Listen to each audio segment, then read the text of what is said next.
Hey everybody, before we get started with this week's show, for those of you in the Little Rock area, I wanted to take a moment to tell you about an opportunity you have to see a really cool comic art themed group exhibition that's going on right now at the Akansa Art Gallery.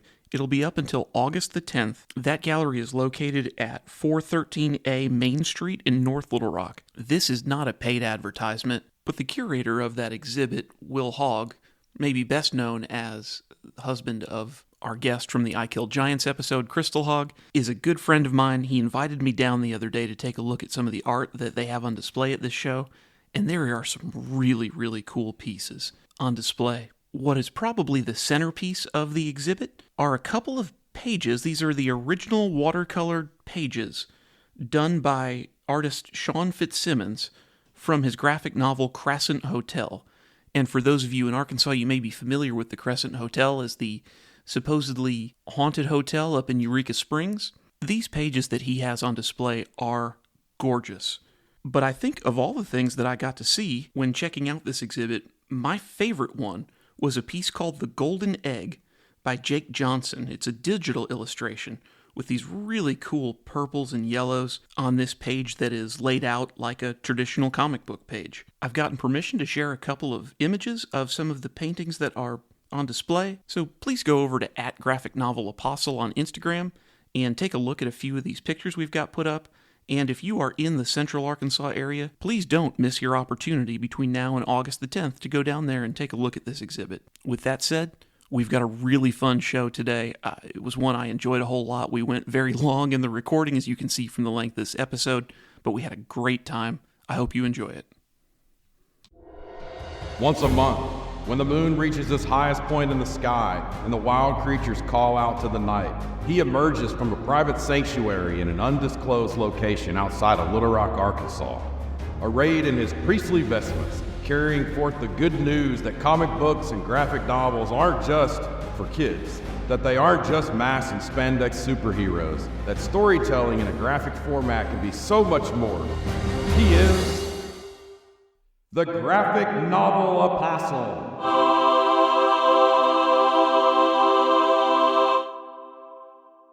Hello and welcome back to the Graphic Novel Apostle podcast. I'm your host, Mark Ohrenberger.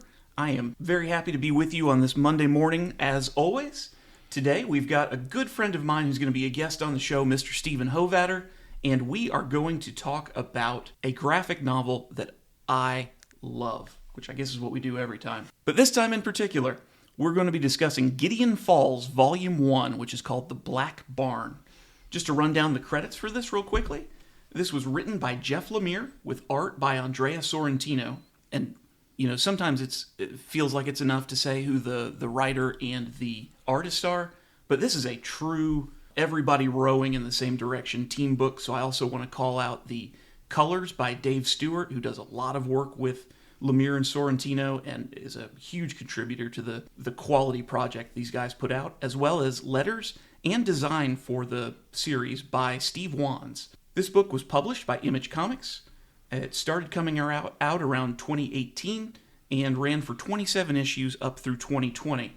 So Volume 1 that we're going to talk about today is issues 1 through 6. Hey, before we get going with anything else, I also just want to take a special moment to say thank you so much to Chris Condon, who was our guest last week on the show. I really enjoyed talking to him. It was great to have a chance to speak to one of the creators of one of these books that I love so much. He was really kind, and I loved having him on the show. I hope you guys enjoyed the interview as well. But now, let's talk about today. Steven, welcome. Man, I'm so glad to be a part of this project. It's been so fun listening to these recordings, and I haven't caught every episode of GNA, but I'm pretty up to date with it, and I've loved it. I have loved. One day I was driving around with my son in the car, and I was listening, and he had no idea. 10-year-old Deacon Hovater said something like, that voice, that sounds like Mr. Travell. And then I was like, it is. And he sat for a second and he goes, that's Mr. Mark. It's true. It was magic that your voice was coming out of the radio to him. He thought that was awesome. Oh, that's so cool. I love that. Hey, thank you. You have been a good supporter from day one of this podcast, not just from listening to the episodes, but also from taking time to just say a kind word about them to me. It's one of those things. You put something out into the ether and you hope people like it. And, people don't always think about like, oh, I ought to send an email back at graphicnovelapostle@gmail.com. Or, boy, I ought to go on Instagram and make a post at graphicnovelapostle. Right. But, for those of you that I know in real life that have been kind enough to just come up and say, man, I dug that episode. Or, man, for a lot of the people who have come up and said, yeah, I decided to go check out that book, or can I borrow that book? Man, that makes me so happy. Yeah. So thank you for that support. And I'll tell you what, you've successfully gotten your son to listen to the Graphic Novel Apostle podcast. I wish I could do the same. Well, he loved it, and I have gone, and I went back and after the episode with Peyton on criminal, I went back and read that book, and we checked it out for the library, and a couple of others too that I've gone back and just checked out and said I want to read more about this. So you're doing the good work, man. You're fighting the good fight. Hey, man, somebody has to. I'm on a mission. Thank you so much for that, Steven. Now let's talk about this before we get into the book. In real life, you are a preacher. I am, and not just any preacher. You're the preacher at the congregation where I worship. Yeah. And, in the Church of Christ where we worship, we tend to use the term preacher, and I feel like that sort of falls short of what it is that your job is. Because, sure, you get up and preach on Sunday, but, I mean, we don't tend to use the word pastor a lot. But that's really what you do, isn't it? Yeah, it does. And, I kind of, this is a silly thing to say, but I actually kind of like the word preacher. When people ask me what I do, I tend to say that. And almost because it feels... this is a silly way of thinking about it, but it kind of feels kind of retro and bizarre, and so like a sort of a weird thing to do. Even though you're right, the pastor description is probably more a fuller description of my work. I kind of like, I don't know, there's something about the like old preaching aesthetic that I kind of like, Sure. Well, and of course, it'll be pretty obvious as we get into the book. The pastoral care, though, that you're asked to do becomes a huge motivation for picking this as a book to do with you. Let me say this. There are two things that were always going to be true.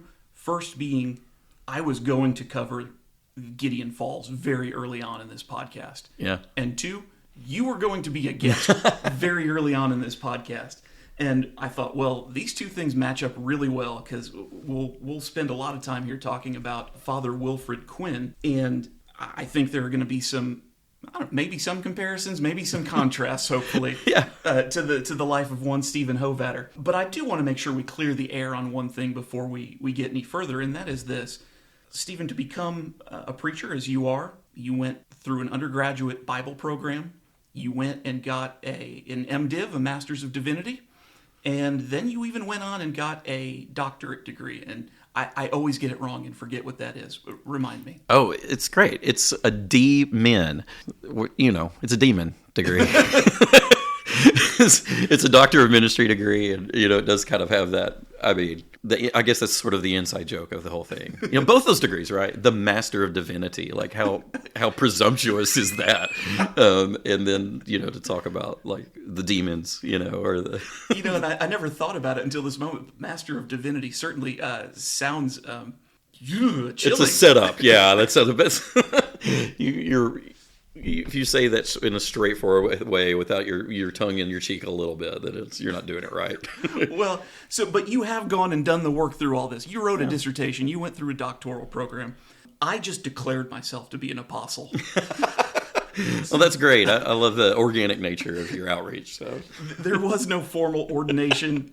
Nobody made me go to school, and yet nobody has objected to me calling myself apostle up to this point. You haven't been called on the carpet for that yet. No. So I hope that that's okay with you.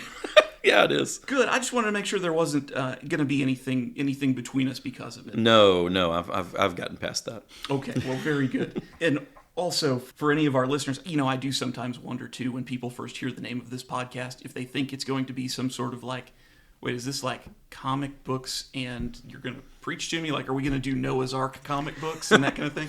And who knows, maybe we will one day, but that's not the type of apostle I was trying to be. Yeah. But I do sometimes wonder if there's like a barrier to entry. And so I haven't asked you to come here today to preach a sermon, although please feel free if you wish to. But rather, I've asked you to come and talk about Gideon Falls. So let me just find this out to begin with. Did you like the book? Oh, I love this book.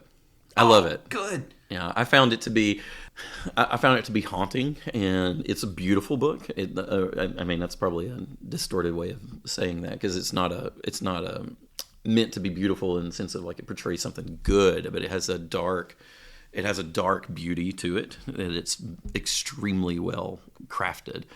And I loved it. I thought it took advantage of the medium in a perfect way, in that it couples the storytelling and it does some things visually that just could not be done with sheer prose, and it's incredible in the way that they kind of take that, take these moments and they picture the moment with this imagery that's beyond words.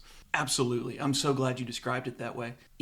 We are squarely within the horror genre here, and it's remarkable what a horror novel can do, where it can really get your mind to wander. And so often we end up talking about these books in terms of cinema as well, how it could be displayed on a page. And that could be fantastic.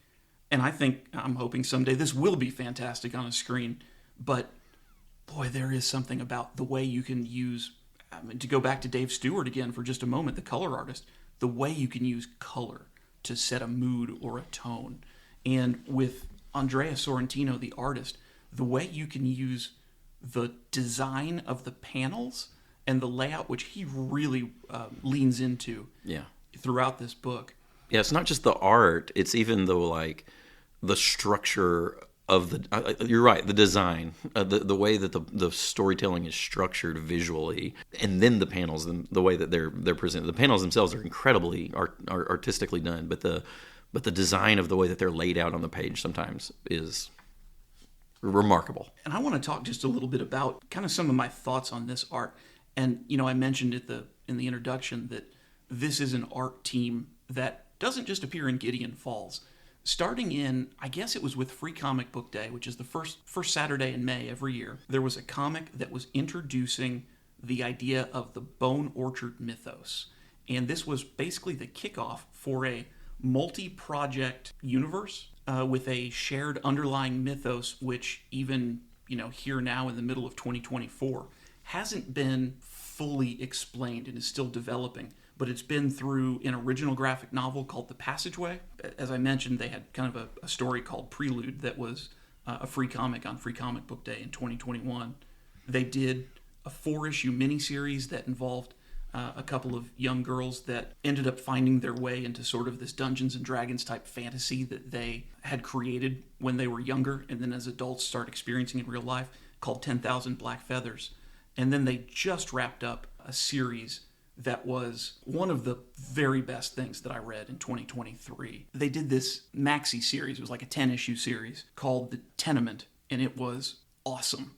But everything they did in the Bone Orchard mythos, and will continue to do, there are more projects that'll be coming out in that series or in that universe. I think when you look back on Gideon Falls, you say, okay, they really cut their teeth on doing this work together. And I mean, this whole creative team from Jeff Lemire, Andrea Sorrentino, Dave Stewart, and Steve Wands to just come together and, man, just deliver the hits over and over again. It's a vibe. Like they've got a partnership that's clearly generative, that they are like on the same page aesthetically, mentally. And all of it works together to just communicate this. This thing has a vibe.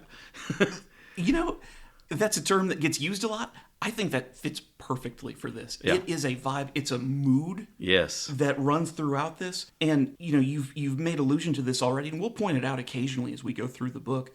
But things like the page layouts, strange camera angles where things are sort of distorted or curved, just warped views.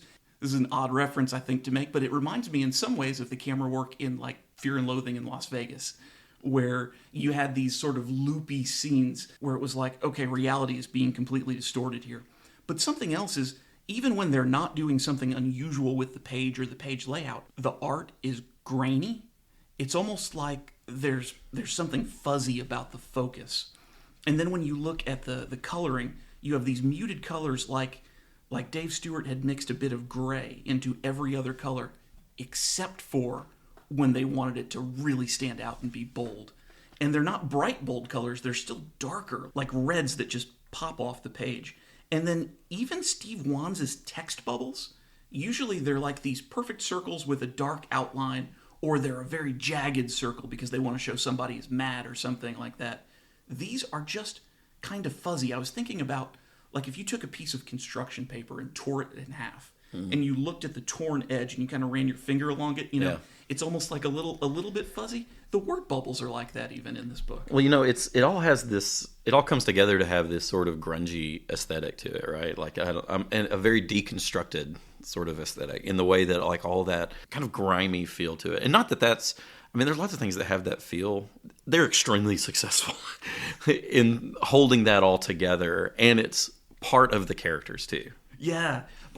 I'm glad you enjoyed those things, because obviously I could sit here and gush for the rest of the afternoon about how much I like the look of this book, but the story too. Man, oh man. So let's talk a little bit about the overall structure of this story, because throughout it, and we see this in novels all the time as well, where you're seeing two different stories, or stories from two different characters, where you're sort of alternating back and forth between scenes or between chapters.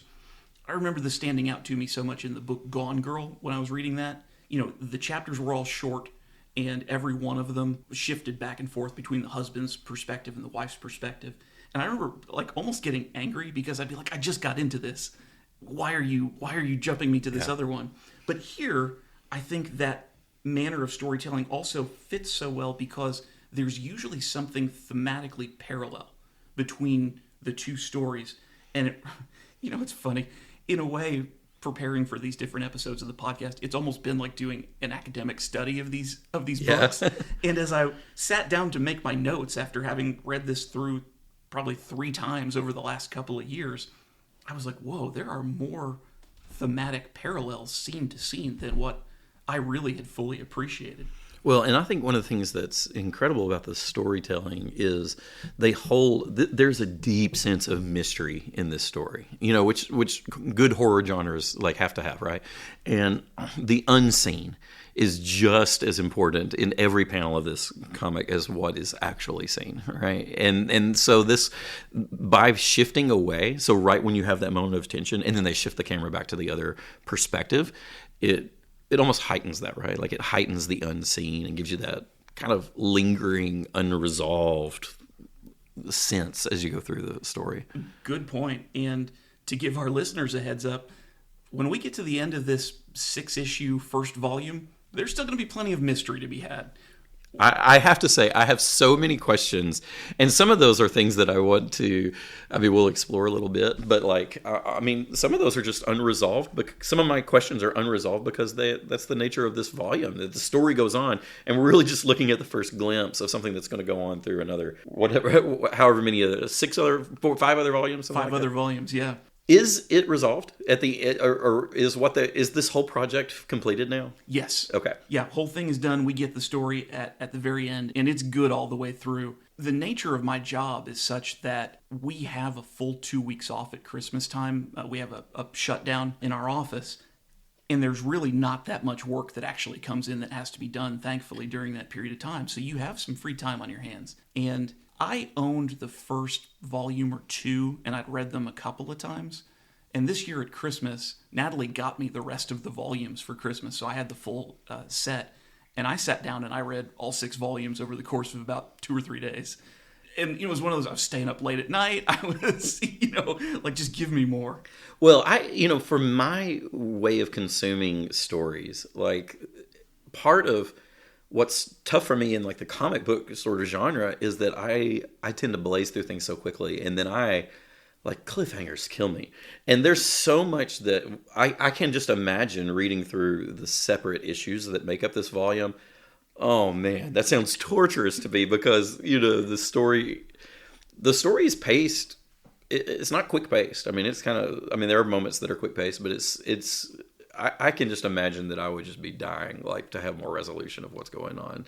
And even as it was, I think I would like to just blaze through the other volumes, because the story left me wanting more. I want to know what's up with this thing, man. Well, if it's your desire, you can leave here today with as big a stack of Gideon Falls volumes as you can carry. While I was fortunate enough to get to sit down and read these in a chunk like that, with the title I just made reference to a moment ago, Tenement, 10 issues of that thing, I waited month to month, and it was sometimes hard, but there was a special treat about it, which is, I've mentioned this before on the podcast, but the comics that I don't get digitally, the ones that I go to the store and buy physical copies of, the night before the new issue comes out, at the following month, I reread the last month's issue, so I pick right up on the story, and I also feel like I get a little more bang for my buck by rereading it. That ended up being kind of a joy. Sometimes I go back to those books and I'm like, okay, this isn't homework. I don't have to do it. Maybe I'm not going to reread this issue of, whatever comic.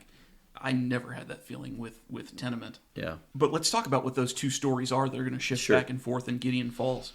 And Stephen, knowing that you've listened to some of the earlier episodes, I can imagine you feel like, oh, crud, we're 20 minutes in and we haven't even started issue 1. We could be here till tomorrow. I would hope so. This is a bonus episode, everybody. But you know what? I genuinely tried to stick more to themes and plot points than pages in my notes for this episode. So hopefully we don't quite do that, which is good because there are a few things I really want to get your thoughts on as we go into it. But so these two shifting perspectives that we're going to have throughout this book are a city story featuring Norton Sinclair and his psychologist or psychiatrist, Dr. Angie Zhu, and then a small farming community or like a rural hamlet kind of story involving Father Willifred Quinn, who just goes by Father Fred, who's a priest who's just recently been assigned to the small town of Gideon Falls. And then the sheriff there in Gideon Falls, Clara Miller, is going to be an important character too. So in the city story, and here's just sort of the setup for it, we have this man, Norton Sinclair. He is a guy who's probably in about his 20s. He is obviously troubled in the suffering from some sort of mental health disorder. And one of the things that's really remarkable, remembering that this comic started coming out in 2018, is that one of the ways that we notice that he's got some type of issue is he's wearing like an N95 style face mask everywhere he goes, in every setting. And I don't mean to say that it's a sign of mental illness to want to take care of your health, but living in a post-pandemic world, that feels much more natural and much more common. That would have been extremely unusual to see, at least here in the States. And I think this book is set in Canada. And nobody else in his world, in that story frame, nobody else is wearing those. That's right. We're not in a pandemic So it's world. not as if everybody... at first my wondering was, is this some kind of apocalyptic, situation, and everybody in his universe is wearing these? But no, his therapist that he meets with is not, all the time. And the other people that they have a chance to interact with, he's the only one. So it makes him unusual that he's doing that. That's right. And we also see from some of his other idiosyncrasies that... there is just something going on with his perception. So one of the things we see him doing a lot that becomes part of a neurosis of some kind is his obsession with trash. He is looking through the trash all the time. He's digging around for things, and there are things that he believes that are very important that are down there in the trash. He is not pulling out objects that we would find value in. He's pulling out basically debris. He's pulling out bent nails. Yeah, you expect him to find... He'll announce that he's found something very special, and you expect it to... I don't know what you expect it to be, and then it'll just be like a shred of wood. Yeah, a little sliver of wood, and those tend to be the types of things. And I'm not talking about boards, but like hold in the palm of your hand kind of sliver. And he takes these items home, not so much like they're treasures, although he believes them to be very important, but like they're specimens. He's looking at them through a microscope, and then he's putting them in a little glass jar and putting them on his shelf. He's labeling them. Like a collection of sorts. Yeah, and I wasn't ever really clear. It was kind of hard to tell what they're not they're showing you that he's doing those things, but for the reader, those labels are sort of obscure, and you can't really tell exactly what he's doing with his collection. So part of the mystery that's built initially is that he's collecting this stuff. It seems to have no value at all, and in the beginning, that seems to be part of his psychosis, right? And his therapist is reacting to it that way. She's saying, Oh, not again with the trash. I thought we were over that, right? So they've talked about it before. Well, they've not just talked about it before. We come to learn that it's been a long-term relationship between patient and clinician, where he has also been hospitalized over his mental health conditions. And a lot of it is because he is living in this different type of reality where these things are extraordinarily, like, vitally life and death important. And we, as readers at this point, still don't know what their purpose is. Right. And of course, his counselor, Dr. Angie Zhu, you can see that she's frustrated. He hasn't told her yet either what this is supposed to be or why it's supposed to be. And she's frustrated that he can't seem to get past the need to dig through the garbage, the need to find these things and take them home, especially because she doesn't understand why he's doing it. Right. Even in his own reality, why he's doing it. And I don't know that it's super clear that he understands it, at least at this point. Like, he seems like magnetically drawn to it in some sort of way. He understands in his mind, he like a compulsion. He feels the importance of it. But I don't know that he has any kind of like logical, rational, explanation, or at least it doesn't seem so, at least. That's a good point. And I think as we'll see as we go through, he has maybe there are shadows or hints of what this might be, but nothing exact for sure, but he knows it's important. So the other story that's going to be told in parallel is the rural story, and this is going to involve our father Fred. He is a priest who has had some troubles in his not-too-distant past. We're going to learn pretty early they involve troubles with alcohol abuse, and that leading to public intoxication and assault and this kind of thing. And there's this very shadowy bishop character that's going to appear here and there. And this bishop has sent Father Fred, or reassigned Father Fred, to this rural community of Gideon Falls. And he's going there to replace Father Tom, who was the longtime priest in that community, beloved, and he's, as far as we understand, he's recently deceased. Father Fred does not want to go there. He didn't want to go to this burg in the middle of nowhere, but he is sent and doesn't have a choice. Yeah, and he has this reluctance of even being there in the first place. I mean, he seems like someone who has some professional experience, but he's had these personal problems, right? And so I don't know that he feels that the job is beneath him, but it's not what he wants to do. He wants to be just involved at the seminary, teaching or something like that, but to go wade into this rural, pastoral kind of thing, he just doesn't seem, he's like, oh man, this is going to be. Well, and once he arrives, like immediately, as he's getting out of his car, he has an experience that I have to think is very probably common to a provincial type church, which is he hasn't even made it in the front door. And there is a woman named Jean Tremblay who comes up, and she is sort of the mother who has adopted the priest, the past priest, and the church building itself. Stephen, is there a Jean Tremblay in every congregation? Can I say every congregation? I don't know that I would say that, okay? But she is this like almost stereotypical church lady who is kind of letting him know, I've been taking care of things around here, and so she expects to have some relationship with the pastor where he's going to defer to her about some things, and I would say he would be wise to do that, but she's kind of, there at the door waiting when he first arrives, and it's not, you could almost imagine that she's going to be trouble, it's kind of the vibe you get at the beginning. But. Yeah, although I'm going to call her Miss Jean. I feel like Miss Jean means well. Yes, and there's nothing, at least I don't think in this volume, where she doesn't seem to be, but you could just see him like not rolling his eyes, but he knows who she is before. At least he knows the archetype. Yeah, and she's like, I clean up. By the way, there's some casseroles in the fridge, and he's like, well, that's very kind. He kind of has this kind of. He's used to meeting this person there, and she's telling him about her position in the church and basically the things that she's been in charge of and making work to make this church happen. And churches have to have somebody that does those sorts of things. It's unfortunate that there is like an archetype of them being sort of a busybody-ish sort of character, because that's not always the case. But sure, she's definitely filling the mold of something else. This character is like a trope, right? So, direct question: who's the Ms. Jean of the Central Church I will of not Christ? be answering that question. I will not be answering that question. So, I appreciate you asking, and I will. Oh, well, you've been there longer than me. You tell me, right?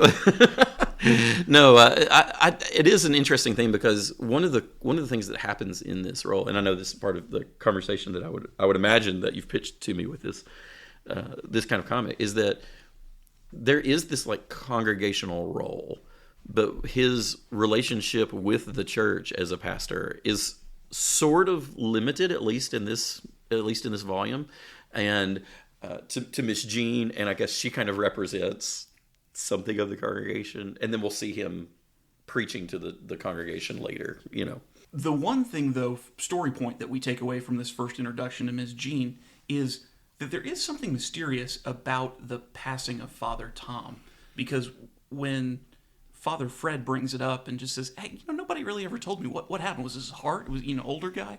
And she doesn't want to talk about it. Yeah, and I was annoyed with her about this, right? Like, and I don't think, by the way, so to speak of this archetype, this lady in this trope, this lady actually loves telling that story.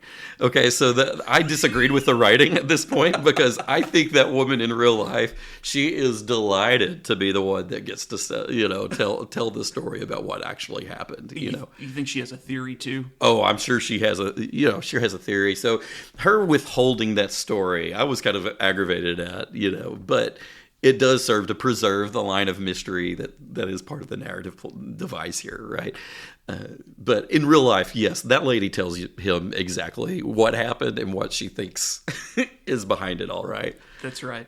And for any Miss Jeans that are out there listening, God bless you. Yeah, thank you for your work. We appreciate you. No doubt. I mean, you're serving the congregation, you're serving the church. How many Miss Jeans do you think have caught on to the podcast so far? Mark, I think our Miss Jean numbers are really low.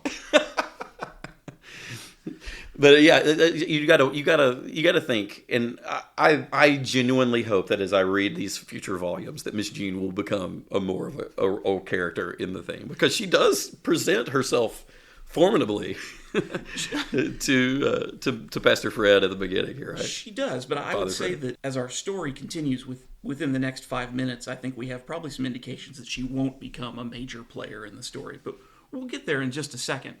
So Father Fred sort of deftly shows her out the door and finally is able to kind of set his bags down, right? Take his own survey of what the rectory at this church is like and where he's going to be living. And we see him next at night in bed, and he's just trying to get a good night's sleep. He's exhausted, and he's awoken by something. And he looks up in his sleep, and there, as we turn the page to this, is something that made me want to jump out of my chair. It's the visage of Father Tom, completely in red. And I mean, his skin is red, his hair is red, his clothes are red, except for the whites of his eyes that don't have any pupils in them. And he tells him, get up. You got to follow me. And it is terrifying. He kind of looks like the way he's kind of hunched is he kind of looks like gargoyle-ish. That's a good point. Yes. And I was at this point already like, we're just presented with him as more of a character, that's and the mystery that involves what's already happened here. So it's not just what's going to happen that you're involved with. You're involved with the mystery of like what has happened to get to this point. Yeah. And because this is not live action, but rather we're looking at a graphic novel, we don't necessarily know, is this image a specter that appears in the room? Is this something that Father Tom is dreaming? Is this real and just the light in the room makes it look haunting? Whatever it is. And, friends, I always try to put up a couple of images from whatever book we talk about on our Instagram page, @GraphicNovelApostle, so that you can get a sample of what the art looks like, and you better believe this page with Father Tom is going to be up there on our Instagram page. And I believe at this point, too, you mentioned earlier that, like, these very vivid reds in the coloring of the book are part of how they depict the kind of stark stuff. And I believe, and I'm kind of flipping through this to make sure, but I believe this is the first time that red has really shown up in Father Fred's story. Oh. So in the other parallel story, the picking up the trash and all that, it's shown up several times there. But here, this is the first time this like stark red is kind of making this dramatic turn in the story. And boy does it ever. So Father Tom is beckoning Father Fred to follow him out into this field, which he does.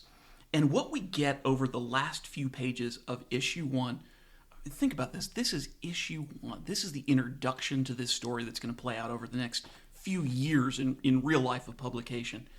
These last few pages are just amazing. Yeah. We've got images of Father Fred walking through this field, like a wheat field or something like that. And it's juxtaposed with these black rectangular text boxes that are Norton's journal. And so we're reading what Norton, back in the city story, is writing. And interposed, we also get these images of Norton sitting at a desk, writing or drawing. And sometimes those images are upside down even, to make this even more sort of disorienting. And as we read the narration, he writes about having a dream that revealed to him what his quest with this garbage actually is. So you were right before. Up to this point, he hasn't known. But he's had a dream now and he knows what it is. And there is this double-page spread. And I tend not to put double-page spreads up on the Instagram because you got to turn them sideways and the image is smaller. But we have to have this. Yeah. Where we do this page turn when Norton tells us we know now what his quest is. And the top of the page, do you want to just describe it for us? Yeah, and I'll say too, the page before that double page, where these alternating panels of the two characters, they're like inverted. So they have this, each character, like there's this headshot of Father Fred, and the next one below, the panel below it is an inverted headshot of Norton. Of Norton, yeah. And so each of these is like a mirrored sort of panel, and it kind of is increasing the pace of the story. It kind of ratchets up, and then you get to this, you turn the page, and this double page spread is of Father Fred walking into this place in the field, and there's the barn, this black, just simple black barn in the middle of the field, but it looks sort of ethereal, I guess. I don't know how to say it. It looks like whatever the sinister version of ethereal is. It looks sinister, and it's kind of emanating the redness. There's this, and it just looks sort of sketchy, right? Like, I mean, there's something in the way that this thing is drawn that looks evil. Yeah. And then below that, in the panel below that, is Norton's kind of hand-drawn version of what he saw in his dream. And these things are kind of inverted from each other. And you kind of have this realization that they're encountering the same thing. And you told about Norton kind of narrating what he saw in his dream. And then the little black text box that's on top of the picture of Father Fred encountering the barn is just the barn, the black barn. And it just has this realization of, okay, this is the thing that they're both encountering, but we are miles away from understanding it. That's right. And Norton encountering it in his dream and then writing about it and sketching out a drawing of it in his journal, and Father Fred, as far as we can tell, encountering it in real life, out in a field in the middle of Canada somewhere. Yeah, and it's hard to say, like, is it tangible in that picture with Father? I mean, at this point, it still looks dreamy, but it seems like a tangible physical object. It's a physical object, but it may not be the same sort of physical object that we normally encounter. And so, this kind of putting together of what was his unreal, and whatever we've gotten from Father Fred so far is, I mean, he's got issues and he's got problems, but he's not psychotic in the sense that he's hallucinating, right? So right. Whatever we see, he seems to be reliably seeing it. And so it makes all of a sudden, well, what Norton's been seeing, maybe it's more real than we've been led to believe. That's right. He's been diagnosed with mental illness, and he's doing things that are not normal, things that would be considered outward indications of some sort of mental illness or disquiet. But at the same time, well, I don't know. There's a suggestion here. There's something else going on. There is something else going on. That's a good way to put it. And I want to come back to the idea of a black barn in just a second. But let's talk through the last couple of pages in this first issue. Because it would almost seem like that double-page spread would be the end of the issue. But there's a little tag just after. So we go back to Father Tom. and we see him finding like some blood in the grass, and then, holy cow, Steven, I think you were wrong. As soon as we were talking through this, I was like, oh yeah, she's the victim. So, Miss Jean will not be causing any other if Miss Jean, good or bad plot points, it seems like. Well, if Miss Jean reappears in this story, it'll be in a very different context, because there is a dead body laying in the middle of this wheat field that Father Tom is standing in the middle of the night. And we didn't mention earlier, but she has a missing hand, and she's got sort of a hook-type clasp in the place of that, and that is protruding from her abdomen now, and she is a corpse. Yeah. I mean, Father Fred finds this immediately after this encounter with the barn, and he kind of, as soon as he, walks away from the barn, you see this first panel is just him like wiping his eyes, and he just says, "Sweet Jesus." Like he's so disoriented. He has no idea what he's encountered. And then immediately after that, he walks upon this corpse. He walks upon this seemingly fresh corpse that of the only living soul he's met so far in Gideon Falls. Yeah. But then there's just a little bit more narration from Norton as well, going back to what he has written in his journal. And he says that he had another dream as well, where there was also someone else at the Black Barn, but he says he couldn't exactly, their face was shadowed, or he couldn't make out who it was. But he says, between these dreams, he's come to these two conclusions. One, the Black Barn is real and it is pure evil. And two, I'm not going to have to face it alone because there's this other person. Yeah. And, presumably, I think that seems to indicate that he and Father Fred are going to end up on the same team here, or they're going to be aligned with each other. Although, Father Fred is not he's not committed to the cause of fighting against the Black Barn at this point. He's got quite a journey to go before he'll be ready for that. That's absolutely true. And he hadn't had much exposure at this point either, but right. But it was sort of a baptism by fire of exposure that he had, because wow, what a first night. Father Fred's encounter with the Black Barn, because we're kind of shown that it's disorienting to him, he reacts with this, falling back away from it. He's reacting to it emotionally. It's not really clear why that would be the case. Like if he walks up in a field, see a Black Barn, doesn't seem, but there's something, and I think this is where the medium itself of the comic and the drawing and the art and the color, because that Black Barn with this red all around it just gives you this immediate sense that this is an evil object, and he's absorbed that. In like a film medium, you would have some sinister music to help cue this, but here it's just done with the nature of the artwork. Yeah. The artwork and the coloring has to carry the weight of, this is not just a piece of rural architecture, this is a sinister entity. Absolutely. And it does it so well. Does it ever? Yeah. And look, I know we spent kind of a long time on issue 1, but I feel like it place sets the whole story that we're going to have going forward. Right. So before we get into issue 2, you're from rural Alabama. I am. From the Florence Muscle Shoals area. That's right. Florence, Alabama. Florence, are you actually from Florence? I am, yeah. Okay. Yeah, I'm a city boy. Because our buddy Shannon, he says he's from Florence, but he's not, right? Yeah, he's from, out in the sticks, one of these small communities of which there are, dozens, within a 10-mile drive of Florence. Florence is a small town, but this kind of area, and yeah, I grew up, growing up my granddad's farm that had an old barn that was not nearly as sinister as this. Well, good. Maybe, so, I've said here on the show before, I grew up in Connecticut. Not a lot of barns in a suburb of New Haven, Connecticut. So to me, to see a barn at all growing up would have been unusual. But to see one in this state of disrepair, or to see one in kind of a shadowed setting like we're seeing this Black Barn, as a kid, I remember thinking of those types of barns as nightmare fuel. Really? Oh, 100%. Because I would think of them as being kind of innocuous, just sort of...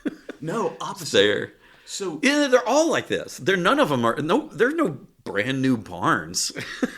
It's funny to say that because I used to live for a little bit on a farm when we lived in Tennessee just a few years ago, and the family there actually did rebuilt on this old barn. And so there was this like new barn, and they made it like, it's kind of like a bougie place to live, like some apartment on it and all this kind of stuff. But the norm is that all barns are kind of dilapidated. That's like what it is to be a barn, and it's just where you keep your, it's where the tractor is or whatever needs to be, protected a little bit out of the farm. And sure. I don't know. Maybe it's from horror movies I saw as a kid. I don't know what it is, but to me, and to this day, like, a broken down, old, dilapidated barn invokes these ideas of like, well, this is the perfect setting for a horror Texas Chainsaw Massacre, that kind of stuff. There should be some things hanging in there that kind of create. That's right. And I remember there was a barn in my town as a kid. I'm sure there were probably a couple if you knew where to look.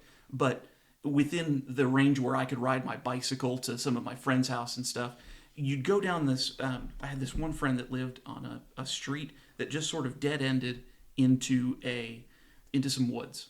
And if you walked through that woods a little bit, there was a path. And it was a dirt path. You didn't run into a lot of dirt paths in Milford, Connecticut.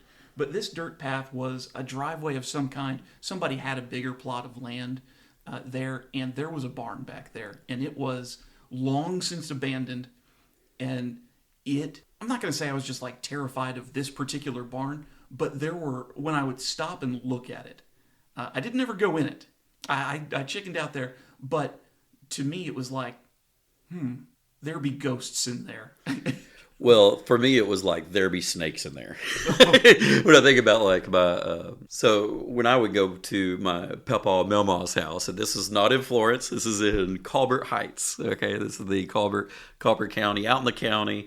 And going up there, and we go. My brother and I would spend all kinds of time in the summer, messing around at their house, and these grandparents on my dad's side, and we would, we're just kind of roaming out in the countryside, during the day, and in the barns, the barn there was like, it's all old farm equipment. Okay. So there is like a row of rakes hanging down and shovels and pickaxes and stuff like that. But there's also an old tray. Any barn like this also has like a tractor that's not running anymore, right? Okay. And there's maybe some like hoe, some of the tractor implements, that are there with it. And in my going back in there, like there's gonna be some like snakes or something in there, and it's hot, so we would, it does have this like mysterious air to it in my mind, but all like naturally mysterious, man. And it's really interesting. It's a really interesting thing to use as like this physical manifestation of an evil entity. It's interesting that it's impersonal, that it's like it's a thing. Yeah. Yeah, I like that. At this point, at least in the story. Yeah, I don't know. Despite your familiarity, I'm going to continue to remain where, to me, like a boogeyman can just be a barn. So there doesn't have to be anything more sinister behind it than that for me. Yeah. But let's move on. Let's start getting into issue number 2. So once again, we're seeing our story being told in parallel. Both Norton and Father Fred, when we pick up in issue 2, are in the place where they are trying to convince somebody that what they have seen is real. And they are running into a brick wall as a result of that. So Norton has finally decided he's going to tell Dr. Zhu what it is that he has seen. It's this black barn. He's he's got a real problem with Dr. Zhu because she's threatening to commit him again. He's been committed before. He's been and she's basically telling him, "Hey, you've been out of the hospital because we thought you were better, and if you're not, Yeah, so she's kind of hanging this over his head a little bit, like that's going to be the best thing for you. Sure, but not in any. Well, you think about people's motivations. Obviously, she is not threatening him in the sense that she wants to manipulate him. Right. But if he continues to tell her the things that he is actually experiencing, he risks having an outcome that he would perceive as negative for him. Because she's concerned. She is concerned for him, and she is concerned, and she makes this explicit, right? Like, if this right now, I'm letting you, you're remaining outside of the hospital because I believe that you're not a threat to anybody, but there are signs that you might be in a place that you could be harmful to yourself or to other people, and if that's the case, you're going to come back to the hospital. That's right. And meanwhile, Father Fred is trying to tell somebody about what it is that he's seen in the hopes that he can convince them of what he's seen. And he's not getting the same sort of warmth reciprocated to him. He's not getting the same sort of love in return. He is sitting in the police station, and he's talking to Sheriff Clara Miller, and she is not buying one bit of the story that he is telling about this black barn and why he was discovered in a field where there is no black barn the next day with the body of the only person he's encountered in this town.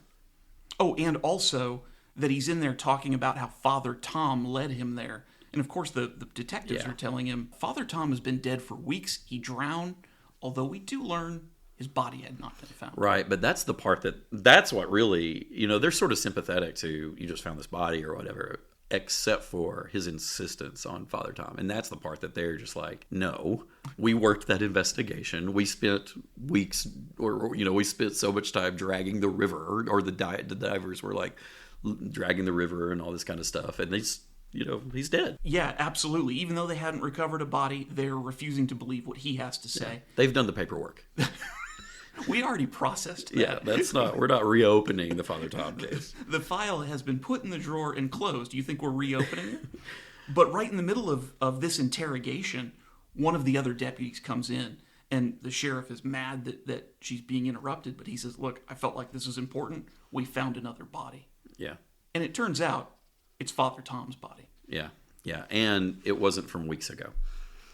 No, it's from today. Yeah, right. And so there's this and the effect of this is that Father Fred gets a little bit of a longer leash, whereas before they're sort of treating him like a suspect. Mm-hmm. At this point, he's going to be assisting them in their investigation, which his turn from going from being a suspect to investigating happens pretty quickly in the story, but it kind of engages him. Yeah, Sheriff Clara sort of adopts him as her Watson to her Sherlock Holmes pretty fast. But, that is after some additional conversation that they have where you can see they realize they both have an important role to play in this community and maybe they can coexist. But as we start to wrap up this issue, both Norton and Father Fred do find themselves in a moment of crisis, and they feel like they need to do something about it and don't feel like they can get the help. Back in Norton's world, he goes home from his meeting with Dr. Zhu, and there's been a break-in at his house. Right. It looks like this whole place has been trashed. He's even noticing that some of his precious samples are missing. Yeah, there's kind of just this debris. His apartment has been ransacked, and so he's, as a person that's sort of been portrayed as paranoid already, now you see him have this real experience of like his space has been violated. And, mm-hmm. I mean, this is going to be trouble. And he doesn't really know where to turn because, Dr. Zhu's going to think he did this himself if he goes and tells her. Right. Well, meanwhile, Father Fred is back here at the police station, and look, they didn't just throw open the door and let him go free. He may be under less suspicion at this point that there's been a body found. They're still putting him in the holding cell. Yeah. But he gets to make his phone call. You get that one phone call, right? That's right. And he uses his phone call to call the bishop, the one who'd sent him there, who we still have not seen except in shadow. Right. And Father Fred's saying, look, I'm being, maybe accused of murder. This has happened. The bishop's not about to send a lawyer. The bishop, in fact, says it's God's will for Norton to be there. And Norton feels completely abandoned at this point. Yeah, and what's really interesting to me, and of course my antenna's raised for the way that like the religious institutions and things are portrayed in stories like this. And I would say that generally, like Father Fred has been portrayed sympathetically. Not as though he's the hero or he's not like a squeaky clean hero. He has his issues and all that kind of stuff. But the story is in his perspective and in his terms, and he's held in like the text sees him, right? Like this story sees who Father Fred is, and sympathetically, I think. But this bishop is not held that way. No. So this bishop, and that's really, I think that's really interesting, right? Because the bishop kind of represents this kind of sinister. I guess at least it seems to be portrayed somewhat sinisterly, at least in the sense that he's like a shadow, almost like Illuminati sort of character. He's pulling this puppet mastering, pulling the strings. Although I don't know. It's sort of implied that he's been sent there to kind of investigate and like work against this Black Barn a little bit and like engage this evil force. But if that's true, no one told Father Fred that. No, nobody told Father Fred that, and it's not really clear like what this bishop's like perspective on it is either, you know. So here's what I wanted to ask you that my antenna went up to when the bishop says, it's God's will that you're there. Anytime somebody else wants to tell you what God's will is for you, that rings of manipulation to me. Right. And even if it's done in sincerity, and right. Frankly, I'm skeptical of that with the bishop here, but tell me about that, because that's something that you see that has to be a challenge to someone in your profession. So there's a couple of things here, right? And the first one is, the thing that just drives me nuts about this bishop, and this is the sort of thing that kind of tees you off as a reader, keys you up as a reader, just to know that he is portrayed sort of sinisterly, is that he's not showing all his cards. Yeah. He's not being forthright. He's not telling everything. And so whenever there's like an information discrepancy like that, and it's somebody in power, like that's just begging us to like see this person with great suspicion. Sure. You know. And then this other thing that he is like, you know, he sent Father Fred on this mission, but he's not really given him. I mean, Father Fred is flailing for information and for understanding and perspective, and he's not being given any of that. Like, if you've sent me here on some important role, then tell me what it is. You know, tell me what I'm supposed to encounter. But he's not doing any of that, and so it does. He feels like this manipulator behind the scenes, kind of puppet master sort of character, you know. And of course, maybe that goes even further up the chain. You know, this bishop. I mean, in the way the power structures of the churches work, you know, like this bishop is middle management, right? So who's sending who where, you know, and who's really in charge? We don't really know. And the bishop is kind of a stand-in for kind of the power institution of the church. Like, we don't really get much about the bishop's personality at this point. Maybe that's something for later characters. Or maybe I'll have forgotten and he's dead in a couple of pages, like happened with Miss Jean. You know, but we don't see his character. Like, this is a sort of flat character at this point that just represents this like kind of sinister institution. And Father Fred is doing his best. Like, we're sympathetically with him, but the bishop didn't even tell him about Miss Jean. Yeah. Like, you're not going to be able to get your car door open and your feet on the ground before Miss Jean's going to come to you. And he does say some things that kind of like lead to, I should say, he does say some things to Father Fred that are like, hey, these people, I mean, if we wanted to portray it with some empathy, he is saying, hey, this is a community that is in need of help. Okay, so perhaps there is some line of that, but come on, man, throw Father Fred a bone. Like, you're sending him into this hornet's nest.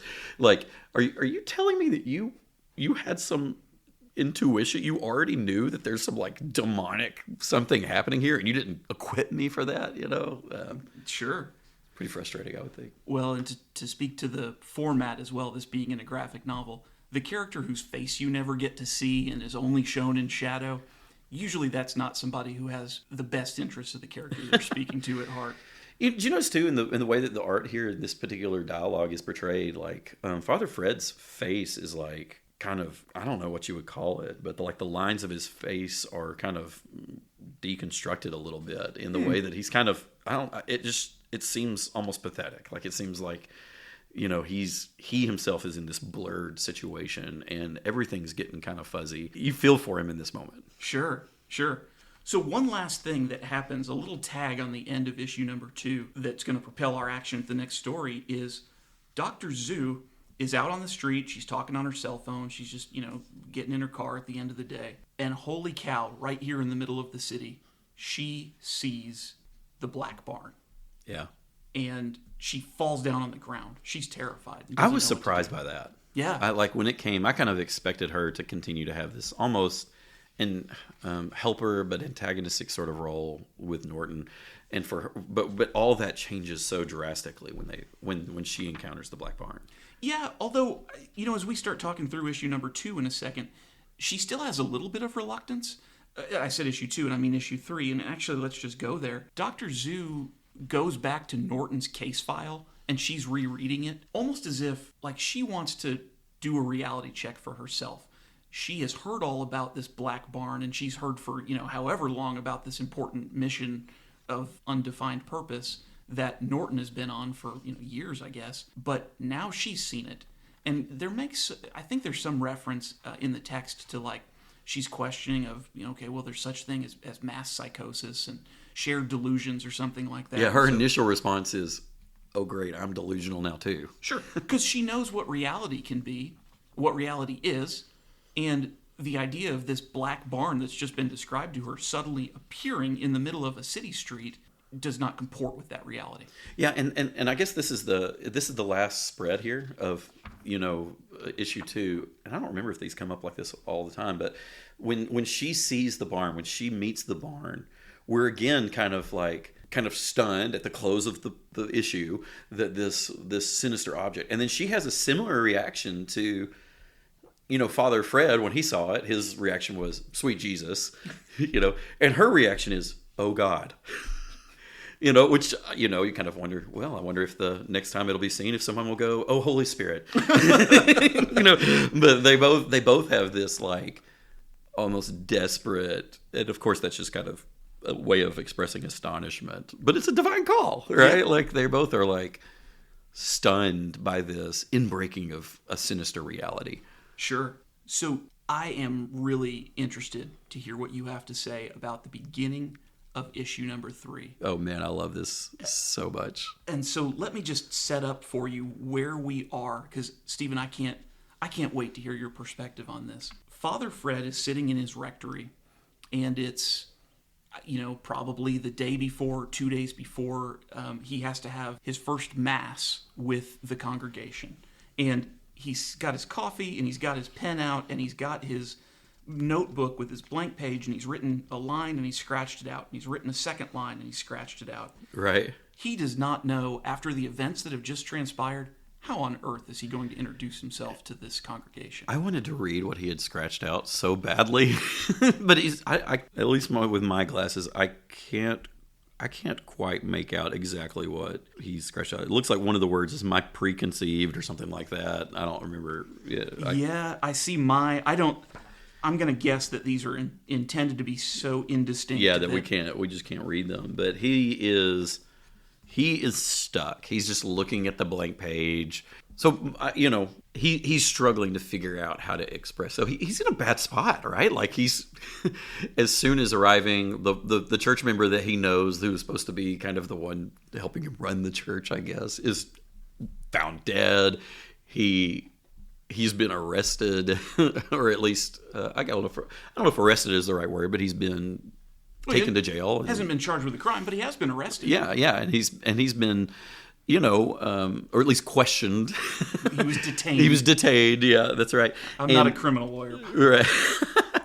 But there's some stories going around in this town, I would think, at this point about this guy. But I got to imagine that, Father Fred is not a young man. He's at least in his 40s, if not older, probably his 50s. And this isn't his first town to come to. He probably has I'm Father Fred and I'm here to be your new pastor sermon.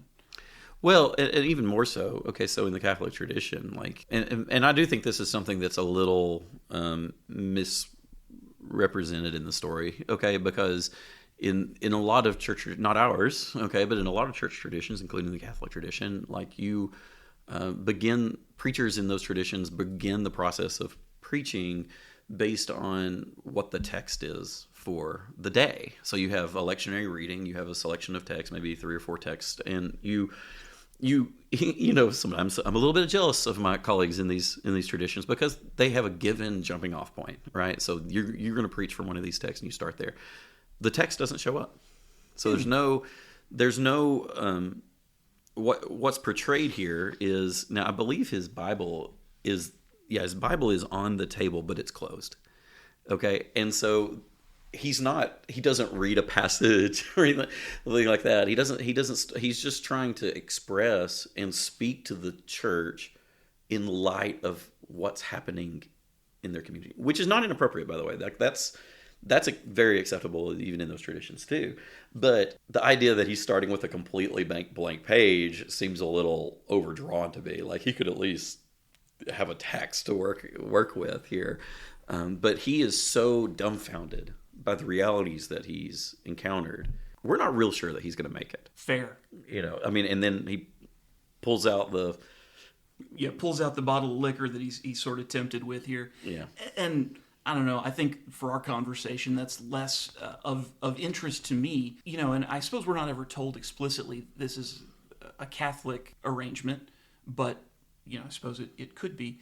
But text or no text, this has been a community-shaking event. The Miss Jean of this congregation, and it seems like, you see this sometimes where the congregation and the community are sort of one and the same. Mm-hmm. And I mean that in terms of like the whole community. Yeah, that's interesting. It kind of assumes that. Right. Yeah. Right. Yeah. Like back to the old, New England tradition of the church is the meeting place. Yeah. And so whether there was a text he was supposed to follow or not, there was a community-shaking event that has to be addressed somehow. Right. Or it would be a huge oversight if it were not. Right. And I know for fact that you've encountered this before. Right. And look, I have no intention of getting political in any way here on this podcast, in this episode or any other. But we had a nation-shocking event just about a week and a half ago, as of the time of this recording. On the Saturday before you had to get up and preach the next day, there was an assassination attempt on one of the two major political candidates for president. And you addressed that at the top of your sermon the following day, where you had to say, I can't just ignore what's going on in the world. Right. And I think that's there. And I think what is, he's an old hand. He's an old pro. He can get through the Mass. I think we're not really worried about him getting through Mass, mm-hmm. Right? He is, but instead, you're exactly right, that he has to figure out how to express something pastorally to this group of people that is worth the meaning making, in this. And he is, he says, the sheriff comes in and interrupts him, and she says, "Oh, what, are you working on the great American novel?" Because she sees that he's trying to write something and has a couple of things scratched out. And he says, "If only, I'm just trying to write my first sermon for Mass tomorrow. But I just can't focus with everything that's happened." He and the sheriff, like, they're going to start kind of bonding a little bit, right? Like, he can just look at her and say, "Look, it's been crazy." And she knows. She gets it, because she's in over her head too, right? Yeah. I mean, surely you've encountered... what have you done in this type of situation before? For me, you have to begin with authenticity, right? Like, he has to be able to say something and it be able to be from him. I mean, he can't just... he could just kind of wordsmith a church position. We're grieved to learn the loss of Miss Jean, and it would be super hollow and not helpful. But instead, so he has to speak with authenticity, and that requires recognizing the difficulty of it. I think you mentioned that thing at the beginning of the sermon, like what I wanted to kind of express in my sermon the other day was just like, hey, let's just acknowledge that we all have some angst about this. And he recognizes that he's going to have to say something mm-hmm. that addresses the kind of personal angst about the whole situation. He's going to end up taking a route that's fairly candid about that. But as soon as you do that, you're recognizing that there's exposure and vulnerability, and it's tough. Like, it's really hard. It's really hard to walk out that way, stand up in front of a group of people, and be able to express something that checks all the right boxes. It's worthwhile, it's meaningful, it's authentic. When we come to the place where he finally delivers this sermon, and there's some interlude here that's so significant on the other storyline, but when it comes back to him delivering the sermon, you see him opening up the page, and it's still blank. Yeah. We're looking at that same notebook page sitting now on the lectern in front of him. He's gotten nowhere, and so he's kind of left to kind of speak from the heart about it, right? Look, and he says, "Well, I'm just gonna be honest with you people," and he speaks to the horror of the event, and then he speaks to his, like, the limits of his understanding. Like, I can't unwrap all of this meaning for you yet, but he sort of says, speaks to the situation of the church. And I think he's right on in this part of it, where he says we need to pull together, because the fear, the mistrust that can happen when something bad happens like this can tear us apart. So let's not do that. Honestly, that's fairly similar to what I was trying to say. Stephen, that is almost exactly what you said, 2 weeks ago. Yeah. And just to kind of speak to that and say, we don't understand, so let's recognize that. Let's kind of acknowledge humility. Let's acknowledge with some humility that we don't have a full understanding of this. And let's be careful not to, rip each other apart in the middle of it. That's right. I was so impressed with the way Father Fred ended up, sort of extemporaneously speaking about this in a genuinely authentic way, where I love that he admits to them, I do not have the answers for how this could have happened, the theological answer, or just the explanation for how it occurred, not even how it could occur, how it did occur. Yeah. And I think that's a pretty good way to make an introduction to this congregation that I think as a hearer, unless you're just, so bent on the idea that, no, he's the priest, he has to have the explanation from God in hand, I think that would make me more open as a parishioner to hearing, he's going to shoot me straight. Yeah, this whole section, this is very sympathetic, I think, in the way that they're portraying him, right? And this is where I really feel like you're getting this line. And I mentioned, their portrayal of the bishop is sinister, but it's not necessarily an anti-faith portrayal. Oh, I agree with that, yeah. The church is not necessarily heroic here, but Father Fred might be. He might not be the hero we want, but he might be the hero we need, right? He might at least be. He's at least being somebody that's going to explore this honestly. Yeah, and he's going to recognize his own limits. He's very well aware of his own limits at this point of the story. Yeah, and I came away too. I came away after he spoke to this, and I was like, man, I love his just kind of candid in the moment where he is himself very vulnerable. Because of this investigation, and he has no idea. I appreciated that he was willing to say in front of this group of people, hey, there's some mysteries that we just don't know. And we might, we might not even be meant to know them, Sure. And that's a phrase you can kind of hide behind that theologically, Okay. But I appreciated that he puts that to service of the kind of pastoral needs of this group of people, and say we can chase and we could supply meanings that might not be true, but they might make us feel better, or we can kind of learn to live with the ambiguity of this. We can learn to live in this kind of mystery of the space, and that's where he invites them to be, And I think that's pretty healthy. That's great. I've never had to confront a demonic barn appearing and slaughtering somebody in our church, and I hope that never happens. But I think you would have to take. Honestly, I would imagine myself saying something very similar. Well, Stephen, I guess we get now to the real reason why I asked you to do this particular book with me for the podcast, is that I like to be prepared. And in the event that we should be assaulted by a demonic barn of some kind at our church, I want you to know what to do, and this at least forced the question. Yeah, I've thought about it now in a way that clearly Father Fred had not prepared for, so I'll at least be ahead of him in the game. I'm doing the work of equipping you, which I feel like is part of my mission as an apostle.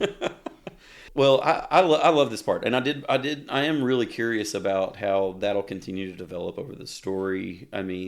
It's a pretty open question about where his faith will develop as a part of him in this story, and he's pretty candid about his own doubts and issues as other characters are too. But I appreciate that it's at least opening up that question, and as a reader, you get to kind of go along and ask that too. Yeah. So as the sermon breaks up, or the mass ends, and the congregation is leaving, people are sort of doing a little receiving line here with Father Fred, and we have different people coming up and introducing themselves. And one of the characters who does is a man by the name of Joe Reddy.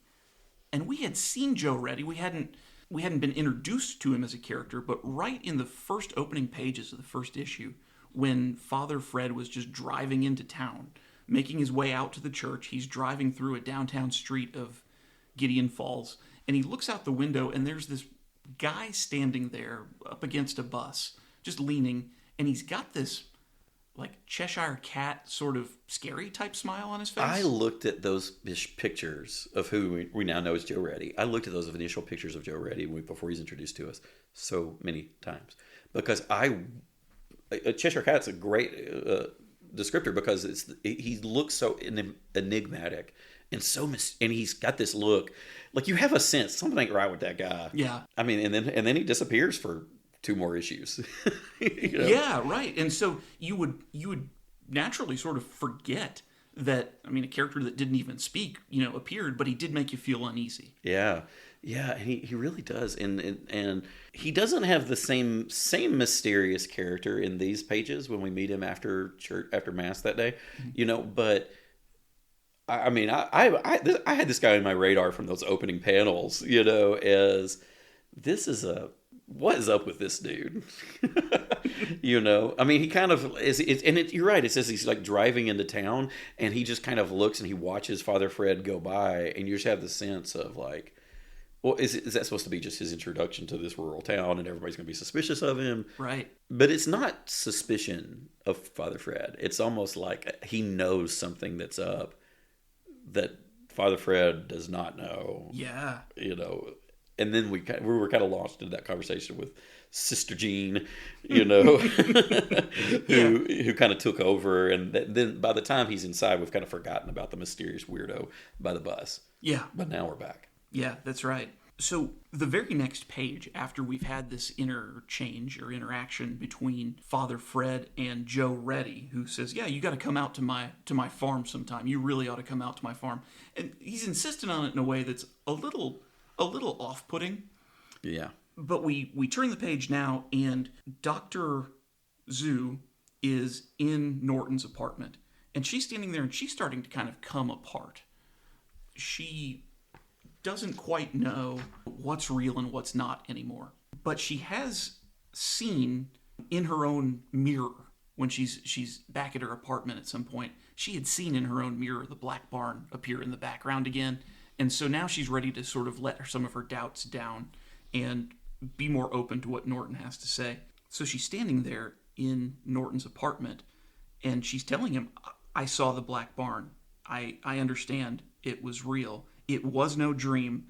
I was just there in the middle of the street." And then she says, "And then the door opened, and there he was, a dark figure." And we haven't seen this figure. No, and this is a shock. And now, of course, as soon as we turned the page, we saw it. Yes. That's something that comics do that's unusual, I think, sometimes, is like you turn the page and you see an image ahead of time. Yes. But then it kind of has to lead you to that. Like, I mean, you turn this page, you can't avoid going, your eye is going to go to this picture of the dark figure because it's in this vivid red. But like, you we're not there yet. We haven't quite seen it yet. And so we have to go back and get this story of her kind of narrating what this is. What is this being? That's right. I mean, it's creepy as all get out, man. But describe to me, so I guess this would be the third panel on this page, and I'll post a picture of this page in our Instagram as well. She's describing the image. Here's how she describes it. She says, this is text next to an all red panel with a very sketched out black incomplete image of this face. And she says he was dark, but not like a silhouette, darker. Like the absence of light. The only thing I could make out was a smile. A terrible smile. And he's got that same Cheshire Cat smile that Joe Reddy had on the previous. Yeah, and it goes all the way across like this. It's all about the teeth, right? Like the teeth on this sort of incomplete sketch go all the way from like jawbone to jawbone. And they're uniform. It's not like there's, some different kinds of molars in the back or anything like that. It's just this same uniform kind of thing of teeth, and it just looks absolutely sinister. Sure. No lips. Yeah. So there's nothing to break our view of teeth from the bottom of one ear to the bottom of the other ear. Yeah. Yeah, it looks really sinister. Have you followed the new Star Wars show that's out now, The Acolyte? I have not watched it. Okay, so one of the characters in that has a helmet that kind of looks like these teeth. Oh, really? Like where it goes. Yeah, really. I saw this almost at the same time. And it kind of reminds me of that. Like this just kind of real sinister, toothy, unreality, and, it's just, it's really cringy, Yeah. Boy, oh boy. So as we're wrapping up this issue here, though, something else happens. We're going to be introduced to yet another character. Father Fred is back in the rectory again, and he feels a floorboard creak in his living space. And he moves the floorboard and he looks down, and there is a letter paper clipped to a bunch of newspaper clippings addressed to Father Tom. And it talks about, making doubles of some of these old photos. And it says, "See you at the next meeting, Doc." And at that point, Father Fred remembers having been told by one of the sheriff's deputies that he should really go see somebody named Doc Sutton after all the uncomfortable things that had happened at the jail scene. And, Father Fred is looking at this material that's paper clipped there, and it's got a news clipping about a missing child that was last seen entering an unidentified barn. There's an old black and white photo, and it's got a guy in a really great, like almost top hat type thing. Big fedora-ish. Yeah. Right. And some other men sitting together, and it says "First Meeting of the Plowmen," and it's dated in October of 1924. There's another newspaper clipping about neighbors reporting sightings of mysterious disappearing building. And so then we're going to go see Doc Sutton. Yeah. He's kind of laid this out. We're just kind of look at him, and I mean, Father Fred, he doesn't know what to do with all this. And so, all right, let's go do it. And he goes and he knocks on Doc Sutton's door, and he finally is walking in. And when Doc sees him, he's so excited because he's a priest. That's right. He's like, that's just what we need. And Father Fred, Doc Sutton is way ahead of him. It takes Father Fred a minute to catch up with what he's talking about, because Sutton knows exactly where Father Fred is going to fit in, and Father Fred has no idea where Doc Sutton, fits in the story. Well, and Doc Sutton is a wild-looking guy. Yeah. Also, when somebody is called Doc, that's not always a clear indication that they are a medical doctor. So sometimes that is just a nickname. And he certainly doesn't present like he's kind of a wild looking guy living in a shack, at this point. So he's not presenting like whatever you might think Doc Sutton should look like. Not like Dr. Sutton should look like. That's right. Although we will find out later he actually is or has been a medical doctor. Right. But he doesn't appear to be practicing now. No, and this certainly doesn't seem like the living space of somebody that's anything but wildly out of their mind. That's right. So we have a double-page spread to end issue 3, and it's the view of the inside of Doc Sutton's house. And what are we seeing? Well, so we have this, it's kind of the stereotypical conspiracy theorist stuff, right? Yes. Like, the walls are lined with all these newspaper clippings, and little things are circled on them. And I don't know if there are some like lines drawn from one to the other. It looks just like that. The murder wall. That's right. It is the murder wall. And he's been onto this, but while this is going on, he's telling the Father Fred, you see, Padre, we got us a war going on here in Gideon Falls. And so he is convinced that there is some sort of, he goes on to say, of course, a holy war. We're fighting for the soul of Gideon Falls. He says, and he looks at Father Fred, who now he believes, we're in a holy war. I've been sent a priest. You're going to help us with this. That's right. You're on the team. And of course, while he's been told all this, right at the center of this of all this conspiracy theory kind of looking stuff, all these newspaper clippings, is a drawing of the barn. Yes. I say the black barn, but it's in red. Yeah. And it looks like the picture that Norton drew earlier. It does. It does. It looks very similar to what Norton had seen. So Norton saw the vision and he drew, what he had seen there. Well, this is Doc Sutton's version of it. That's right. And for a last line in this issue, Doc Sutton tells Father Fred, "You are our newest soldier." And says, "You've been sent by God." He says, I knew he'd send someone. And he's like, Father Fred's like, who would send somebody? And he looks at the priest like, Well, God, of course. God, of course. You should know that answer, priest. God has sent you. And which, of course, calls into mind, Father Fred may not really think that he's been sent by God at this point. He's been sent by the bishop. And those are not the same thing. Right? And, theologically, that's a question, But, like, in this point, Father Fred knows himself to have been sent by the bishop. And the bishop has told him, oh, no, you're right where you're meant to be, you know. And now to hear Doc Sutton, this crazy character, confirming that in a different way, more explicitly saying, no, God's brought you here because you're the latest. You're just the thing we need to defeat this like evil presence, you know, that's fighting for the soul of Gideon Falls. Yep. Wow. Yeah, that's right. So welcome to the Holy War. Right. And as we go into issue 4, we pick up exactly where we left off. It's a conversation between Doc Sutton and Father Fred. Right. And he's giving Father Fred the backstory now of all of these things that have been going on for 100 years. Right. With appearances and disappearances of this black barn, of people disappearing. There's a news clipping about a local cult leader. And he also starts telling Father Fred about this group called the Plowmen. Right. Which exists basically as the soldiers in this war against the Black Barn. Yeah, this underground group that has been going on for, I guess, all the way back to 1924, that's been kind of fighting this good fight. That's right. And, Father Tom was a member of the Plowmen, and also that deputy that had sent Father Fred to go see Doc Sutton was apparently part of the Plowmen as well. Right. Right, but now, Father Fred is still a little skeptical.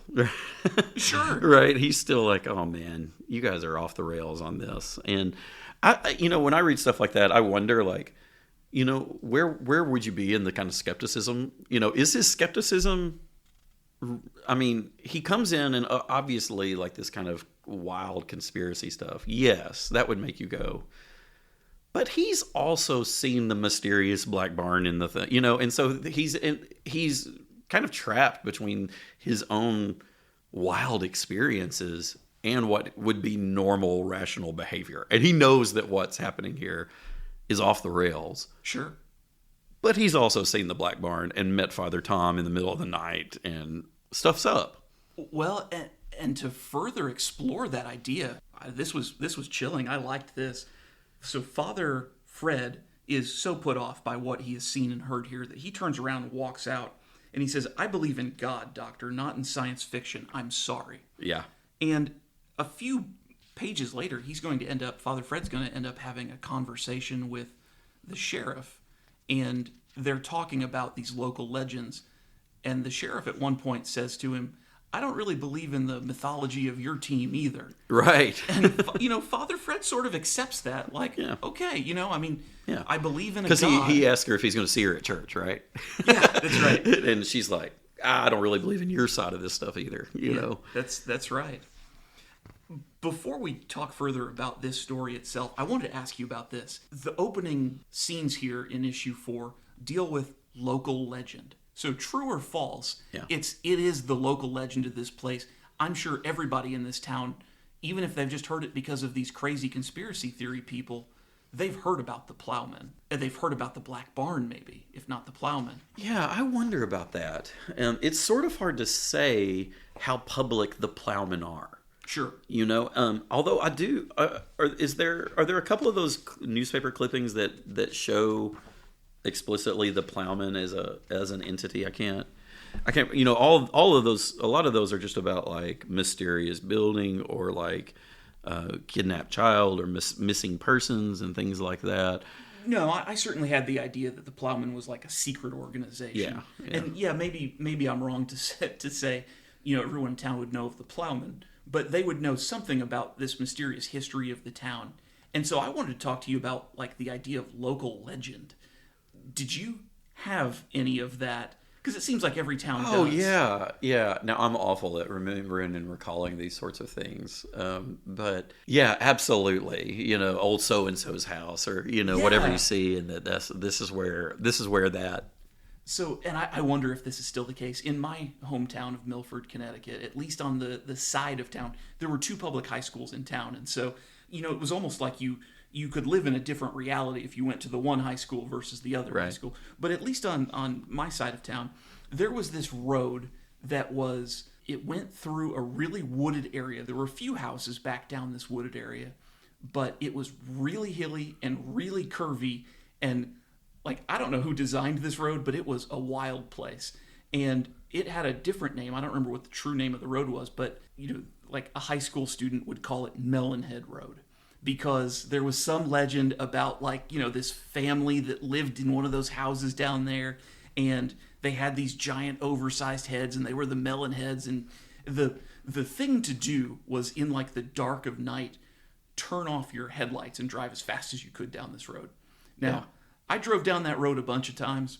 I had people sitting in my passenger seat telling me to turn off my headlights. I'd flash them. That was about it. I'm not trying to end up in a ditch with some melon heads. But right. But I remember this one time, a friend of mine and I was driving him home from something, and we had driven down that road, and a car was off the road in a ditch, and there were still people there, and so they didn't know how to get out of there or what to do. And so we stopped for a second and said, okay, we'll go get help. And this is daytime. This is not dark, scary night. But I rode up the road to just a little fire station that was not far from there, back on a main road. And so I was telling the firefighters, where these folks were that needed help. And they were like, okay. And they said, all right, now what street was that? And I couldn't remember the real name of the street. Right. They said it was on Melonhead Road. Yeah. And the firefighter was like, this guy's probably in his 30s, right? Yeah. He's like, Melonhead Road. And, I had a friend whose father was the assistant fire chief in town. It was the most fun, game you could play. You could ask him any street in the city, and he would tell you, the 7 turns to take to get from the spot where you were standing to there. He was awesome like that. Yeah, right. But this guy's like, there's no Melonhead Road. And then one of the other firefighters who was standing next to him was like, don't you remember high school? I mean, that's what he said. I still remember him saying it. Don't you remember high school? Melonhead Road. And then he said the real name of the road. Yeah. And they were like, oh, we got it, And I love those tales. So, let me tell you, if you're okay with a little detour, and I'll tell you the very quick version of a story of something that happened to me. This is the graphic novel Apostle. Tell me the long version. Nobody that knows either one of us is going to expect brevity from this episode anyways, right? Okay, so one time when I was in college, I was on my way home, and I'd gotten delayed going home. And I was driving from Harding University, where I went to school here in Arkansas, and I was driving back to Alabama. And I ended up driving, and it was probably, it was late in the evening. Definitely after sundown, probably I would guess around 10 o'clock or so, when I came to Sladen, Mississippi. Which already sounds like something sinister happens in, right? And you got to remember, this is like 1998. Okay, you're not carrying a cell phone. I am not carrying a cell phone, and foolish 20-year-old me sees I actually passed somebody hitchhiking, and I was like, it's late, and it was a younger woman. Okay. But I passed, and I was like, I can't pick up a hitchhiker at 10 o'clock at night, But then I came over the next hill, and there was a car broken down on the road with the hood up. And I thought, oh man. That's a trap. I know. I was like, oh man, I'm going to go back. So I go back, end up pick up this girl, and which, of course, she promptly, I was like, I saw your car down here. I assume you need to go get it. And she was like, what car? I don't have a car. Oh, that's not mine. So I really was kind of suckered into this trap. And I end up taking her to I don't know, these errands. So I'm kind of stuck in it at this point, right? And I'm like, all right, I'll take you wherever. And, young college me is like, all right, well, let's just talk to this person about Jesus or whatever. I don't know, what we'll do. And we're talking about life. And remember, I still have another almost 3 hours to go to get back to my home in Alabama. And, I go to several different places take her to these other places. Eventually find out where she was going. She was going to a couple of different houses, and then she was going to go back to this place. All right, whatever, I'll take you there. And, because I'm kind of just stuck in it at this point, And at the last house, she goes into this house, and she's going to come back out, or we're going to go one other thing or something like that. And I was sitting out there in this driveway, and this random character shows up from the other side, and this person who kind of just looks like a I hope Crystal, your previous guest, isn't offended, but I thought, oh, this is like a social worker or something like that. and this lady kind of comes and she's like, what are you here? I'm like, well, I was here to, I was taking, I don't remember the girl's name. I was taking the ride. And she was like, well, can you take me up to the street? Okay. Like, oh God, what is happening in my life at this point? So I'm like, all right, come in. And she actually before that, she went up to the house real quick, and then she comes back. She's like, take me over here. I'm like, all right, whatever. So I'm taking her. And she just dead on looks at me, and she's like, hey, you need to get out of here. And I was like, well, what do you mean? And she's like, and then she laid two things on me. Okay, Mark, this is crazy stuff. The first one is, she says, that house is like a cult house. And those people in that house are dangerous. And they'll kill you. And I was like, say no more. I'll leave right now. And Steven, I love this story. Okay, and it gets better. Okay, because the second thing that she tells me is, she goes, I'm an angel. What? Yeah. All right.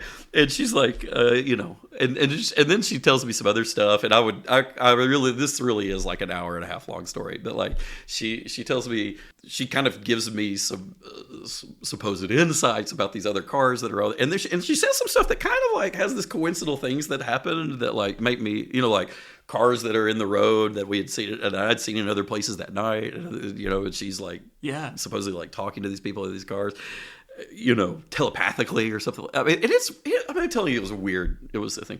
We get to the place where she had told me that she was going to go get some stuff, and we get to the place, and she just gives me like $3 or something like that, and it's like, just go in there and get yourself a candy bar or something like that. And and she just like stands outside, and I go in and get a candy. She doesn't get anything. She doesn't get anything at the store. And then I drive back. We drive back to this like house, and she's like, I just want you to let me off in the middle of the street over here.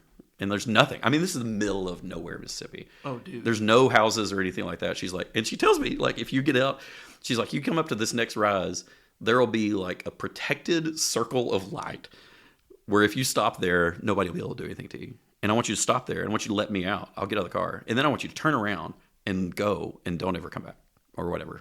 Don't stop. And holy cow! And then Steven? She tells me that somebody will be able to watch me until I think like a Corinth, where I think was the city that she told me. She was like, somebody will be able to kind of keep an eye on you, make sure you're safe until about Corinth. And Corinth, Mississippi. Yeah. And then and so I get on the road. This big truck gets behind me. Okay, it stays with me all the way through Corinth. And then as soon as I pass Corinth, this truck it followed me for like, I don't know, 30, 40 miles. And then I get past Corinth, and this truck just like blows by me, and it's gone. Oh my goodness. Okay, so get this. So this is at the end of it. So this story is ridiculous. I mean, I didn't get home till like 3 a.m. that night. It was like a crazy episode. So a few years later, my wife and I, my wife loves ghost stories and things like that, right? And so she's heard me tell this story before. She loves it. Kelly always is trying to get me to tell like this story, and she'll be like kind of feeding me lines, her version of it's much better at this point. But she's convinced me to go and to stop. Like we're driving, and she's like, every time that we go through Sladen, she's like, let's go find the house. And so one time she convinced me, and I'm like, all right, I'll drive over there, and we go, and I can't find it. I go back and forth where this house was, and I'm like, I kind of remembered, it wasn't too hard to get to where we were then. And I tried to find it. I can't find it. And then I come to the place where I was like, I'm sure that this is the like right fork in the road. Like this is where this house should be. It should be right here. And then we look, it has burned down. The house has burned down. The house that was there. And so, and one of the things that woman had told me is that group of people had like notoriously like burned houses with people inside them and things like that. So. Wow. It kind of feels like that story a little bit, right? Like there's this kind of mysterious war of good and evil, and there's people that are taking the side, but there's also this like mysterious danger. Yeah. So with all apologies to writer Jeff Lemire, because you're going to be cut out of this, somebody get Andrea Sorrentino, Dave Stewart, and Steve Wands on the phone. Yeah, we're doing a graphic novel. Let's do this story. We're doing a comic book. Wow, Steven, that is awesome. Isn't that a crazy story, though? Oh, and I'll man. tell you, like, as a rational person, like, I have no idea what was going on in that. I mean, she could have.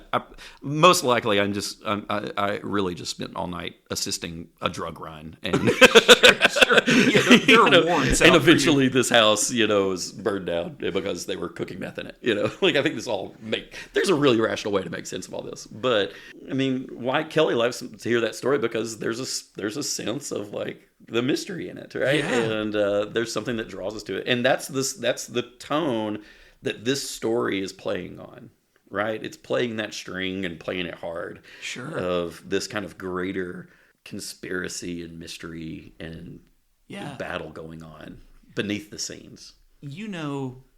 Somewhere in rural Mississippi right now, there are two people sitting with microphones around a table in an overly warm room. And one of them is telling a story about how this guy picked her up one night because she was hitchhiking, and he gave her this line about a cult and a threat, and they're laughing. No, that's fantastic, Stephen. I love that. And I think here's the real thing. Okay, the real thing about that story is that, like, I think Kelly at some point spent time like trying to research on the internet, like that house or something like that. But the real story is not in the papers. Like, so this house that Doc Sutton has, like, he's got all these paper clippings, but it's not really what happened in the story. That's not the real story, at least at his perspective, right? Like, he's looking for what the newspaper articles didn't say. Yeah. And that's kind of the mysterious fuel. And Father Fred is like caught in between this. Like, he doesn't really believe what's happening here. Yeah. But Yeah. There's something going on, and he finds himself kind of caught between the sheriff, who represents kind of the uber rationality, and then Doc Sutton, who's kind of this wild card conspiracy theorist, That's right. And he's had experiences in both worlds. Right. What a good way to get into this. Yeah. Oh, man. So I think this is something I attributed a little earlier in the story, but we get to it now. Dr. Zhu has, and I guess realize this is a hard pivot back to our book. No, yeah. But is there any else way to do that? But Dr. Zhu is still kind of dealing with this, is it real, is it not real idea, much like Father Fred is at this point. Right. And she's gone back to the file that they have on Norton Sinclair. And something that we as readers learn from her review of this file is that Norton Sinclair actually doesn't have a documented history prior to the age of about 8 or 9. Right. It was like he was found standing in this like garbage dump area in the city. Yeah. Empty lot or something like that, yeah. Yeah, well, I think it was a garbage area. But he had no recollection of how he had gotten there, who he was, or anything about his past, which, as far as we can tell, remains a mystery to him, even at this point in the book. Yeah, so he just kind of came into care as this kind of abandoned child who then had obviously some sort of trauma, and they've just kind of institutionally been treating him. Yeah, through that's that. right. And his file's been passed on. She wasn't treating him back then, right? Like, Sure, somebody else, and so she's gotten the case, and she's got this patient, and she's having these experiences, and she's like, I mean, and good on her. She's like cares enough to kind of investigate. And she's digging a little deeper. Although she's doing this as much for herself at this point as anything, Sure. because she wants to know, is this real? And this is where, I mentioned this earlier in the story, this is where she goes home and she's like washing her face in the bathroom, and she looks up and she sees in the mirror reflection behind her, the black barn all in red again. Yeah, yeah. And this is the point where, and there's another one of these great pages, it's a double page spread where Man. it's just all these little like cubes, basically. The background on one side kind of looks like a city. It's all in red. The other side kind of looks like a red sky in a more rural type area. And then there are all these cubes that are sort of like falling apart.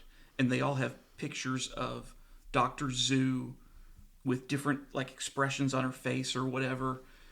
It looks like she's dropping it looks like her hand soap container is falling to the ground or something like that.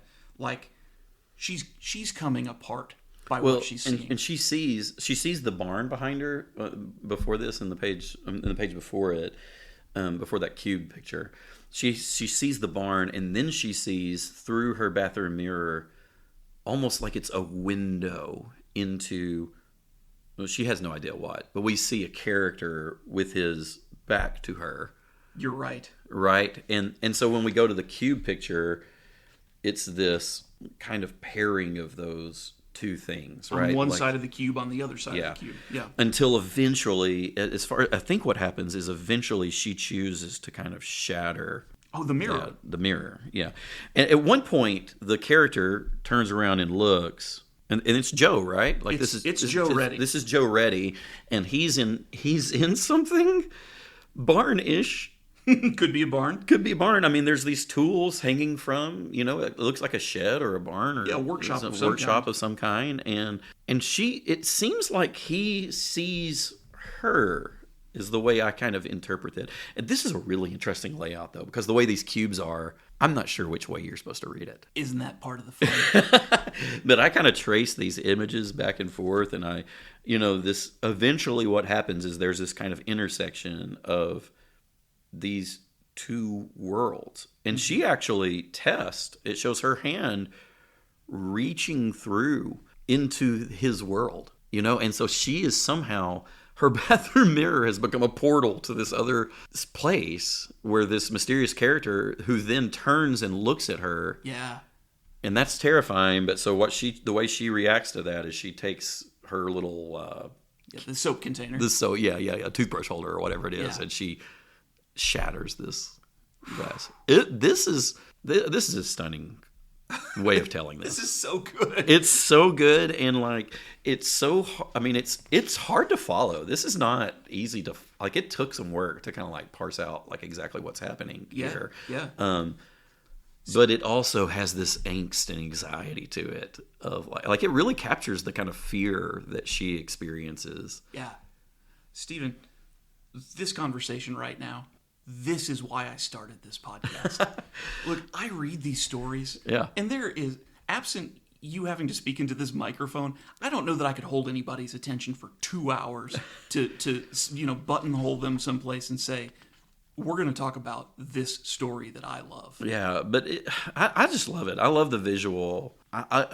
This page couldn't happen in another medium. Yeah, at least in this way. Not in any effective way. Not in the same way. And the way that these stories come together, and it kind of shows the first cube, and the way it is each side of this cube, you get, of course you get three panels on each cube, right, that are visible to us. Is it? I'm sure it's not possible to depict a cube that you would be able to see 4. Not by me. Yeah, I mean, I'm just saying. And so at the beginning, you see these 3 panels kind of coming together to form this cube shape, and in the last panel, they're being blown apart. So it's this one. Something is happening to create this intersection. Yeah. Of her story, her world, and Joe Reddy's world.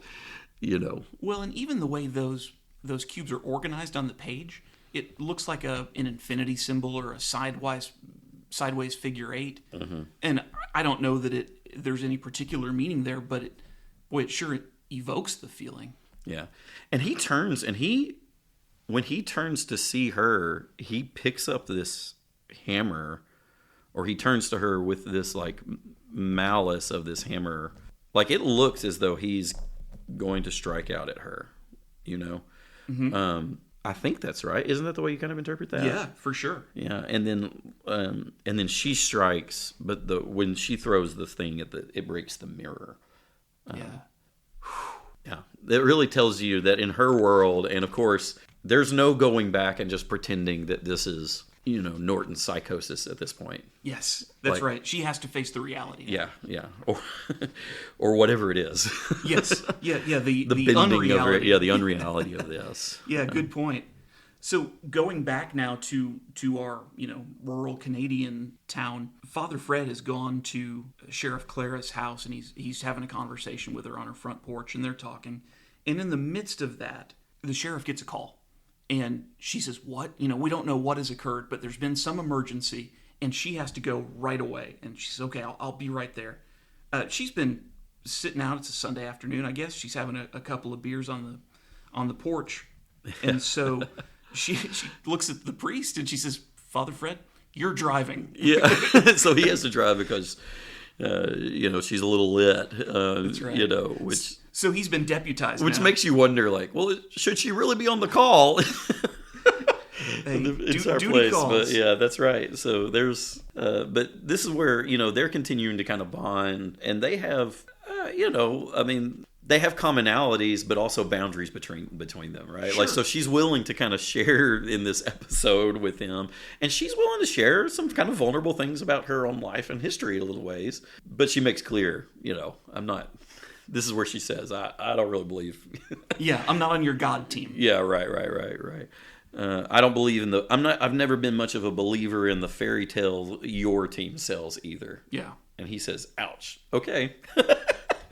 Which I'll say as a pastor, like, honestly, I kind of appreciate when somebody's that candid about something like that. Sure. And yeah, we can still go ride around and have an adventure, and thanks for telling me where you stand. You know what I mean? Yeah. Like, her kind of approach with him is, it's just fascinating the way that this kind of relationship's developing. Yeah, for sure. So this road trip, I guess we've got now, or this fast-paced trip that we've got now in the police car is going to take us to the Reddy farm. And that's where the sheriff has been called to. And we get to the Reddy farm, and Joe Reddy's wife is sitting out on the front porch waiting for them. And there's something going on, and it's out in, this shed or barn or whatever. And as she's getting ready to go in, and she tells Father Fred to, like, stay back with the car. He doesn't know what's going on, but he follows her in anyway. Yeah. And, she's got her gun drawn, and he's like, whoa, wait, what am I doing in here? Yeah, that's right. But we do have this opening that we're looking through, a door of some kind, and it's all red behind it as well. Yeah, and there's that. There's also too, like, right before this scene, like, we had this kind of interlude with Norton's scene too, where Dr. Zhu, like, kind of confesses to him basically that she believes it. Like, this is all real, and he, Norton says, I'm scared, or she says, I'm scared. He says, I am too, but you believe me, and she says, yeah, and that scares me even more. Right. He says, well, it's going to be okay, and she's like, is it? Because I feel like something terrible is about to happen, And so we've kind of ratcheted up to, and of course, in their world so far, nothing bad really has happened. True. At Just least in this, they've had these kind of omens, but nothing like what's happening in the Father Fred's side of reality. No, because we go into this shed or barn or whatever, and we find Joe Reddy, and he's in there, and this is the last page of the issue. And Steven, what do we got, man? Well, violence is what we have, and as they come in, they see him. He's, Joe Reddy is bloodied, and he just says he's sitting there. There's some body suspended from the ceiling. Yeah, hanging upside down, bleeding, blood coming from this person. And Joe just says very sinisterly, "Hello, Father, I've been waiting for you." And that's the end of this issue, And so we're kind of left with this scene of violence, the aftermath of violence that's not over. Joe looks tired. He's like just kind of he's kind of collapsed on the floor there, and holding this bloody hammer, which we've seen in Dr. Zhu's vision. Yeah, right? That's right. But he's sitting in the floor, and he's been waiting. That's not good. No, you don't have a sense that he's just wanting to talk with the Father Fred here. No, he's not been waiting for him for any good purpose. And so the next issue starts with him repeating those words. "Hello, Father, I've been waiting for you." It kind of doubles back to that phrase, because we're really in the middle of an action scene at this point. Yeah, that's right. And it's going to be one where Joe Reddy ends up throwing his hammer at the sheriff, and it hits her in the arm, and she ends up injuring her arm a little bit. And then he gets out a scalpel, Joe does, and he drives it through the hand of the priest. Right. Goes right through his palm. And then, sort of runs off, and we have this chase scene out into the fields. Well, he threatens him first, right? He says, "Your time is coming, priest." Yeah, that's right. After the gun goes off, he says, "Your time is coming, priest." And he says, "But not yet." And then he stabs him in the hand as he's kind of holding up his hand to tell him to stop. He just kind of stabs him with this scalpel, and with some religious symbolism being laid on here too as well, with the scalpel going through his hand and making a hole there. Yeah. And then running out of the barn, and it looks like he kills his wife on the way out of the barn as well, and then runs off into the field. Yeah. And they chase Joe into the field, they being the sheriff and Father Fred. They chase Joe into the field, and then they come across what looks like, well, it's the impression made into the ground in this field of where, I'm going to guess, black barn looks was. pretty varnished to me. That's Just right. a big square plot of land that's had the corn brush, or wheat, I guess, brushed down. It's like a crop circle, Right. except in the shape of a rectangle. Yeah. By the way, you went pretty quickly through his wife apparently killed his wife on the way out. True, and that was super creepy. She mentioned something to him about, I saw you inside, you were there. Yeah. Don't know what this Who means. knows what this means? Sure. Right. Like, it's just, like, how complicit Janet is the wife's name, how complicit she is in Joe's doings is... Yeah. Left a bit of a mystery unclear. to us. Yeah. So after Janet has been, dispatched. Yeah. We don't seem to be concerned enough about this. They cannot find, Joe's gone. They give up the chase for Joe. Yeah. A little quick for my taste. Well, they found the crop circle. Yeah, they get to that and they're just like, okay, well, he's gone, obviously. He must have disappeared along with the barn. Something's happened here. Yeah. But then she holds up the scalpel. Okay, and I guess I didn't understand this well enough that he holds, when Joe escapes and he stabs the father, Fred, when he stabs him in the hand, he just stabs him and then he's still in control of the scalpel. Oh, okay. I misunderstood that. I thought it like this, he kind of scalpeled him to the wall. Gotcha. Or something like that. But he still has the scalpel, which should have been more obvious because Janet's throat has been cut with the scalpel, right? Yeah. Mm-hmm. And so, sheriff, she holds up the scalpel. They found the scalpel, and she says, "We need to go see Doc Sutton." Yes. And, when we were in Doc Sutton's home before with Father Fred, there was at some point, I think, Fred is listening to the story, and he's just like playing with the things that are on the table, and he picks up a scalpel. He had seen a scalpel, yeah. And looks at it. The medicine bag was there. His yes. His home visit bag or whatever it was. That's right. So we know this does feel familiar. It feels like the familiar tool. Yeah.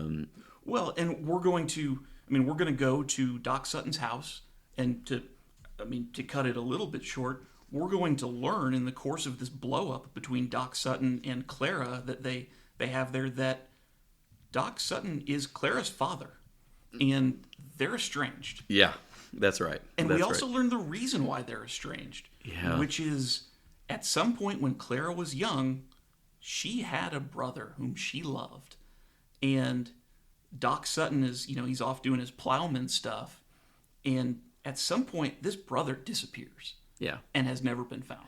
And her frustration is that in the wake of that tragedy, Doc Sutton continues to believe it's this black barn business. That's right. And she is saying it was actually like this is it needed to be pursued rationally. Somebody could have gotten to the bottom of this crime and figured it out, and my brother could have had justice or whatever. But that didn't happen. Instead, my father went into this like fairy tale land, and he's just kind of avoiding reality. Yeah. And so she's kind of put herself in this position of being just the facts man. Well, and she's become the investigator. Yeah, she's become the investigator and investigates with pure rationality, whereas he's an investigator of the supernatural and paranormal, I guess, or whatever. And so that has created this estrangement.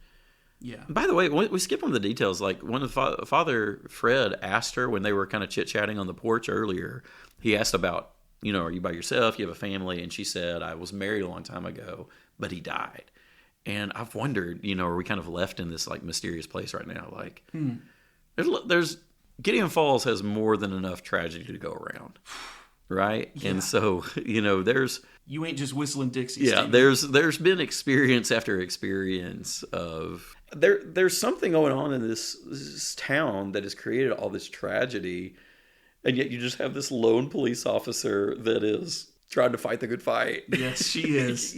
But you kind of have, I think the way that this is introduced, now that these characters, even though Doc Sutton's been portrayed wildly, you can tell in the story that he represents something good. Mm-hmm. Right? And so, like, all three of these characters, Father Fred, Doc Sutton, and Clara Sutton, the sheriff here, or I guess that's her last name. Miller is her. She has a different last name. So she still has her husband's husband's name. Well, that they, they're all portrayed empathetically. Oh, yeah. But very differently. And so we're getting the team together here, right? Yeah. That's going to have to get to the bottom of all this. None of these people is made to be a villain, but they all approach this situation they find themselves in from very different sets of presuppositions and very different sets of experiences. And so they have some antagonism between each other, but they are facing something greater than they realize. And you get the sense that the sheriff is going to have to come around to that a little bit. For sure. For sure. And, well, she might start to get that sense when she gets carried into the Black Barn here at the end of issue 5. So one of the things that we have happen is Clara gets so mad in the middle of this, argument that she's having with her dad, and they're kind of having to deal with these old wounds of the disappearance of her brother and all this kind of stuff. And she storms out of the room. And then at some point we hear blam, like there's a gunshot or something going off. And, Doc Sutton immediately is just, he's got sadness in his eyes. He's yelling Clara, and they go running outside. And the only thing that the only thing that Father Fred can see is the door. And it's the door to the Black Barn. Right. And there is a body, there is an individual of some kind carrying what I would assume is Clara's body through that door into the barn. And then the sheriff is going to go run chasing behind. Yeah. While this is occurring as well, meanwhile, back in our city story, where we really get a change in art a little bit, there are some pages that start to feel almost like a Dr. Seuss. Oh, yeah. And these occur when Dr. Zoo has hypnotized Norton. He's agreed to do this. He doesn't want to do it, but they want to find out where he came from. Yeah. And through this hypnotism, he realizes that he didn't just appear in this landfill where he was found and had no memory prior to it, but he's able to get back some of his earlier memories. And it leads him to an empty lot. And he says, okay, I remember now this lot that they get to. And the town where they are is built up around it, except this lot is still empty. And he sees an opening red door. Yeah. And she, as the story, this is where the stories begin to kind of intertwine, more deeply. He resists telling Dr. Zoo about this, right? Like even under this hypnotic state, he's like, can we stop? And she's like, no, we got to know what's in there. And he says, it's the door. She's like, what door? And he's like, oh, you know what door? Then he says, the door, the only door, the door to the Black Barn. Yeah. And then we have this kind of... well, and with describing where this is, this empty lot that was vacant back then and is vacant now, I've actually sort of run us into the beginning of issue 6 just a little bit. Yeah. Because we're going to start off there with Angie, or Dr. Zoo, who Norton has taken to calling Angie. Yeah, they're teammates. The relationship has changed significantly at this point. Yeah. That's right. And we see all this debris sort of laid out on the ground, like a bunch of, broken boards and logs and things in the shape of a rectangle. And it's like, this is the physical manifestation of the door. Well, and he assembles that, right? That's true. Like he comes into the lot and he sees this kind of broken spaces and he says, here it is. And we see him kind of assembling these things. And, when it's just a rectangle, that's all it really is. He says, it's the door. It's the doorway. And then he says, I finally know what we have to do. Yeah. And later on in the issue, he'll tell her, we have to rebuild the Black Barn. Yeah. And that's what all those little fragments that he's been collecting. All those little wood chips, all those bent nails, these were parts of the Black Barn. Yeah, and he's found them kind of scattered all over the city. He's had to dig through trash to find them. Yeah. That's right. But meanwhile, the other thing he says that's really creepy is he says it's the door. And he says, if it's opening, and once it's open, we'll never be able to stop it. It has this ominous tone. And meanwhile, in Father Fred's land, the door's open. That's right. It's open, and he has already run through it. Right, and Doc Sutton is trailing behind him, yelling, "No, don't do that. Don't go in." Right. And there's this other really cool page with just a close-up of Father Fred's head, his face, and it is coming apart in little rectangles. Right. So at first he walks in, and the door... I don't know, in those little rectangles that you see of his like scattered, this kind of fractured cubist kind of version of his face. I don't know, mm-hmm. And his eyes are kind of floating away. And but there are these pictures of him praying and drinking, so some of these episodes of his past, I would think, these are kind of formative sorts of things for him. They seem to be picturing both his faith and his like problems. Yes. Right? And then when the door closes, mm-hmm. The next page we hear "thoom." That's the big statement. Or I guess it's the page before. You hear the door closes, and when the door closes with that big "thoom," comic sort of phrasing, then that's where we see Father Fred's head just kind of coming apart, start to come apart. Yeah, and it gets surreal after this. Yeah, that's right. Where he has a weird experience inside this barn. That's right. And he's seeing, things fly through the air. He's seeing a liquor bottle fly through the air. He's seeing a rosary fly through the air. He sees a decapitated head flying through the air. Is that Gene? I couldn't decide whether it was or wasn't. Whether it's something else from his past. Yeah. That's right. I kind of thought it was Gene, but maybe it's not, I don't know. But significantly, one of the things that he sees here during this issue and during this podcast, we're not going to get any resolution as to what this is. We see this like Nikola Tesla looking machine. Yeah. It's got like this big globe in the middle of it. I mean, it's twice as tall, maybe 2.5 times as tall as Father Fred.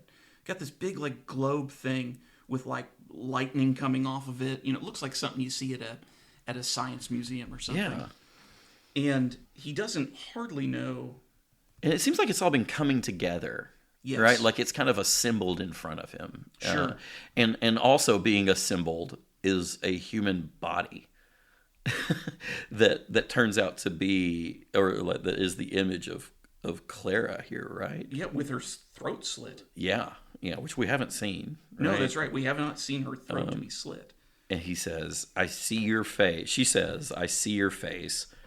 I see all of your faces," which, like, she's kind of accusing him of this multiplicity, right? Sure. Of like, you're a fake, you're a fraud, and and then the next page, this is so sinister in the way it's drawn. But mm-hmm. I say sinister, it's not the same sinister feel that we've had before. No. Because of this kind of techno-ish sort of piece to it. Yeah.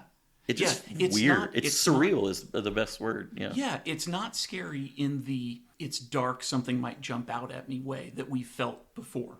Yeah. It is scary in the Willy Wonka sort of way. Yeah, this layout that has these repeating panels where she repeats over and over again. You've got secrets in your belly. Yeah. You've got secrets in your belly. You've got secrets in your belly, And this page, the space that he is in, looks like an all-red version of the prior comic book page. Right. And then, still on the same page in front of us, there's like an all-blue version of a Norton falling through the atmosphere kind of page. And then down below it, there's like a yellow version of a page, and Father Tom is trying to kind of jump between them or out of them maybe in this white space. Like, this is wild. Yeah. And he kind of lands in this other space, and it is a person that we've not been introduced to before. A person named Rebecca. Yes. Who I suppose we're she supposedly is somebody that they've had some sort of affair. Yeah, that's how I read this, that she is one of the secrets in Father Fred's belly is that he had this affair with one of his parishioners. Yeah, and then at the end, like she just kind of turns into Clara. That's right. Clara, who does not have her throat slit, by the way. No, but I don't know, that Rebecca had started bleeding, so there's this blood coming from her mouth, and Clara does have this like line of blood coming from her mouth, and then she gives some kind of warning where she says, "Behind you," she's like, as she's kind of falling away. Yeah. And then we get this really busy page. Yeah. Double page. Yeah, this double page of Clara's body on the ground in a bullet hole, a bullet flying through the air, a gun. There's a panel at the top where I guess this is Joe Reddy. It says, "Hello, Father. You should not have come inside. This place is mine, not yours. He wants me. Me." And we have no idea who he is. Right. Being referred to. I think we might have some ideas. Okay. I mean, it's the same. It's the toothy demon-looking character from that Dr. Seuss scene. You're right. Like that's got to be the he. Sure. But yeah, it's mysterious and ominous. And these panels where it tells us, and there's a lot of them. There's a lot of panels there in these sets of 3, and the timeline is out of whack. So that the action that's taking place here, you almost have to kind of just look at all of them and get an idea of what's happening. Like they're not told sequentially, but the idea is that there's a gunshot.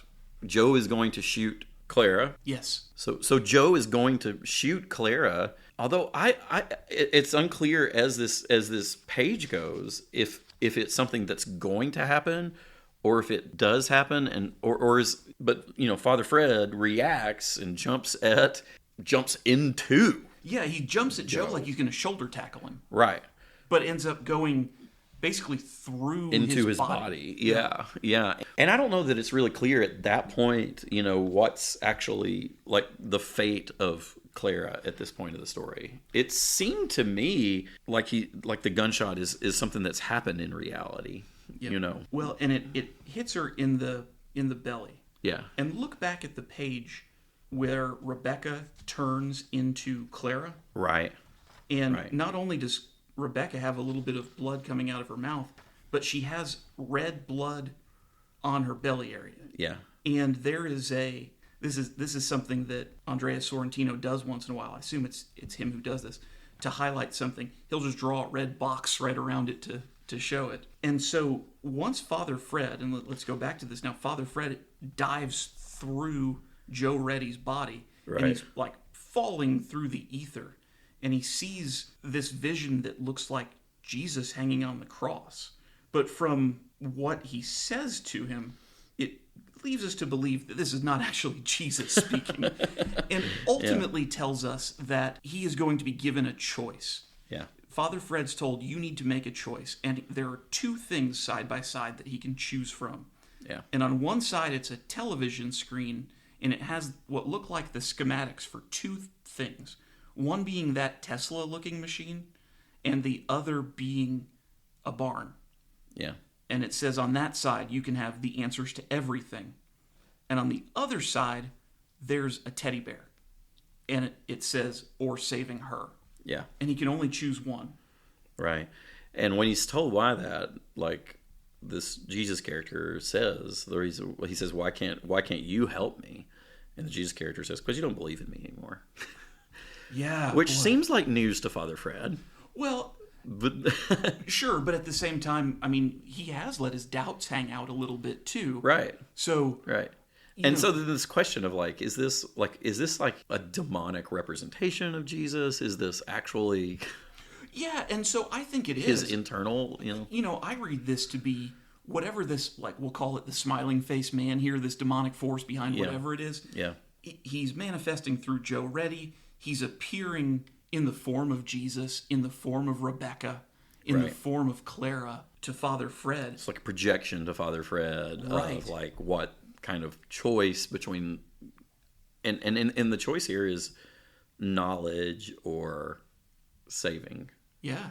Right. Yeah, and full knowledge of whatever it is, all the knowledge in the world, I guess, right? Which goes back to our tree of knowledge of good and That's evil. right. That's right. And then he chooses. He picks up this teddy bear, which seems to be that he's going to choose to save this life. He's going to choose to save Clara's life. Yeah, and by her, we have to assume at this point. Yeah, that's that right. it's Clara. That's right.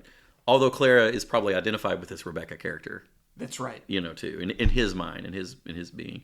Yep. And then now the projection of this evil character is Joe Reddy. Yeah. It's his face that's giant disembodied face that appears in front of Wizard of Father Oz. Fred. Yes. And it says wrong choice, Father, And he says, basically taunts him. Don't you know what you could have had? The answers you could have had the answers. You could have had everything we were all looking for. Then we have the real life Joe Reddy, back in his regular body, physically attacking the priest. And you can see that Joe is yelling, about how he wanted the answers. And he's mad because he, the smiling face man, I guess, would only give the answers to the Father. Yeah. To the priest. And not to him. And he was the one who, he wanted to be the kind of chosen vessel of the barn, but he's not going to be the one that's going to get these answers. And so, he decks Father Fred, and he says, Father Fred looks at him and says, Reddy, you're insane. And Joe Reddy looks at him and says, insane? There is no such thing, priest. Yeah. And not only this, but when Joe punched Father Fred, it snapped us back into reality. We're back in a physical space that we can recognize. A barn. And Clara is laying on the ground holding her midsection. And Father Fred is now on the ground with a bloody nose from that punch. And he sees a gun on Joe Reddy's hip.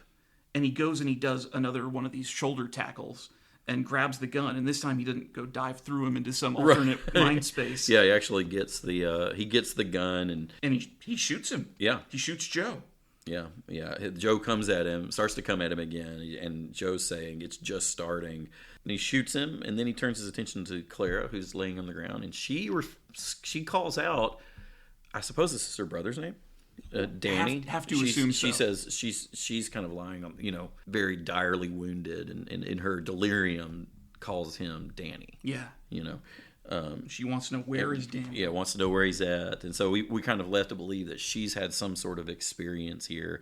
And then as he's picking her up, the barn disassembles and disappears. And all that's left is Doc Sutton's on the other side. Father Fred is carrying out Clara. Yeah, and then we see kind of the teddy bear off to the side. That's kind of survived this whole episode as well. And being that Doc Sutton is a medical doctor, he goes over and starts attending to Clara immediately. Right. But at the same time, he's attending to her as a doctor, but he's also saying, Daddy's here. Yeah, and so you kind of get the sense that this is their moment of reconciliation. He's going to care for his girl. That's right. And then we're kind of left to clean up at this point. We're going to go to the hospital scene where Clara is recovering. She's going to make it. Mm-hmm. She's grateful, but at the same time, she's still suspicious. Yeah. And she does say she thought she was crazy. She thought she saw her brother. And now she says, well, I've got a new case to work. I've got to go find. My brother's still out there somewhere. I'm going to go find him. Yeah. And Father Fred steps out into the hallway from this hospital room, and he takes a cell phone call. He either makes one or takes one. I guess it's not clear to us. But he's talking to the bishop on the phone. Yeah. And, the bishop's voice is seen here telling us, oh, good, I'm glad you're okay. I was worried about you. Right. And Father Fred he's going to be a little confrontational here. Yeah. Yeah. He accuses the bishop of knowing. That's right. What's going on. He says, you know what this is, don't you? You know about the barn. That's why you sent me here. And the bishop just says, I know that you're exactly where you need to be, Wilfred. And then says, stay vigilant. And then hangs up the phone. Yeah. Which is quite a way to end a conversation. Yeah, that's right. Kind of leaves him being. So we're kind of left, and this is the way this volume ends. We're left looking into the story with Norton and Angie, and I guess they're building the barn. They're beginning to set these pieces together. Yep. And he says, we're going to bring them all. We're going to bring all of my specimens here to this lot. He says, we're going to build that barn, and you're going to help me, even if it's the last thing we ever do. Yeah. And on that page, we get a glimpse of where they are, and it's still in the middle of a city. Yeah. And then there's a sign, a city sign. And it says, man. Welcome to Gideon Falls. Population 4,600,000. So what are we supposed to do with that? Like, I think, we've been kind of it seemed like these were two completely different locations, but in the same world. Mm-hmm. But now it seems like how can they're the same city? And this is the first time we've heard this compared. And we don't know what the population of Gideon Falls in Father Fred's story is, but it's not 4,600,000 4.6 million. Yeah, no. yeah. And so what is it? Like, how are these alternate universes where one of them has this huge city, although it's a desolate city. Yeah. It's it's very, very dark and not post-apocalyptic. It's not post-apocalyptic. It's an inhabited city, but it's a dirty city. But it's just and maybe that's just the perspective of Norton life, Yeah. But the city seems like a dire place, Yeah. And on the other hand, you have this rural, sparsely populated storyline, mm-hmm. and this challenge of this last panel is, what if those are the same city? Steven, are we in alternate dimensions, alternate realities? Are we in alternate times? I genuinely don't know because you just gave me volume 1. Well, that's these were rhetorical questions. Right. I don't know, but I'm eager to know. I want to find out. Mark, if I read volume 2, will I immediately know the answers? You know what? It's been a while since I've read volume 2, but I will tell you this: when they were collected in a deluxe edition in 2 books, so the 6 volumes of Gideon Falls collected into 2 deluxe edition hardcovers. The first 3 volumes were collected into the first book, which is called the Black Barn Saga. I see. So I'm going to guess that not all of your questions will be answered. I'm not going to get immediate answers on page 1 of the next issue, you think? Yeah. Stephen, maybe about 3 or 4 episodes into the podcast, Chad Toppy came to me one day and he said, yeah, these other episodes they're great. I'm enjoying them all. But I still have the record for the longest one. I'm going to go ahead and say that I don't think we have to go any longer for that to be true. I mean, for that to be not true. We've eclipsed Chad, yes. Well, the magic of editing, I don't know what you'll be able to pull out. But we've been here for a minute, and I have enjoyed... we've been here for several minutes, and I've enjoyed every one of them. This has been so fun. Stephen, thank you for doing this with me. I know you want to continue reading. Do you want to continue talking about it? Oh, I would be happy to do that. Now, I don't know that you want to do, in this, of course, the comic genre does include this kind of serial nature. So I don't know if you're wanting a 6-parter here. But I would love to talk about kind of the continuing saga of Gideon Falls. But I love this story. I thought it was very evocative, and I thought it has, sometimes stories go either towards character or plot, whichever one is going to drive. And sure. But this story really hangs that balance very, very well. And it puts you in the lives of these characters that are just displayed honestly, they're not such flat hero characters that you're completely rah-rah for them, but they're sympathetic portrayals, and you hope things are going to work out well for Clara and for Doc and for Father Fred and for Norton and Angie. And at the same time, they're up against something, and the plot that's driving this force. Yeah. I mean, I think it's captivating. Yes. Well, so we'll figure out a way to do this. It's not going to be the next episode. Fair enough. I don't think I can ask that much of you. And we've got a couple other things coming up. I'm not ready to announce just yet what our next full story episode is going to be. We got 2 or 3 things that are sort of in the hopper. Friends who are listening, thank you so much for sticking with us through all of this. I know Steven and I had a great time. I am always happy to be able to talk about comic books. Thank you for listening to the Graphic Novel Apostle podcast. Please hit us up on email at graphicnovelapostle@gmail.com or on our Instagram account @graphicnovelapostle, and keep reading those comics.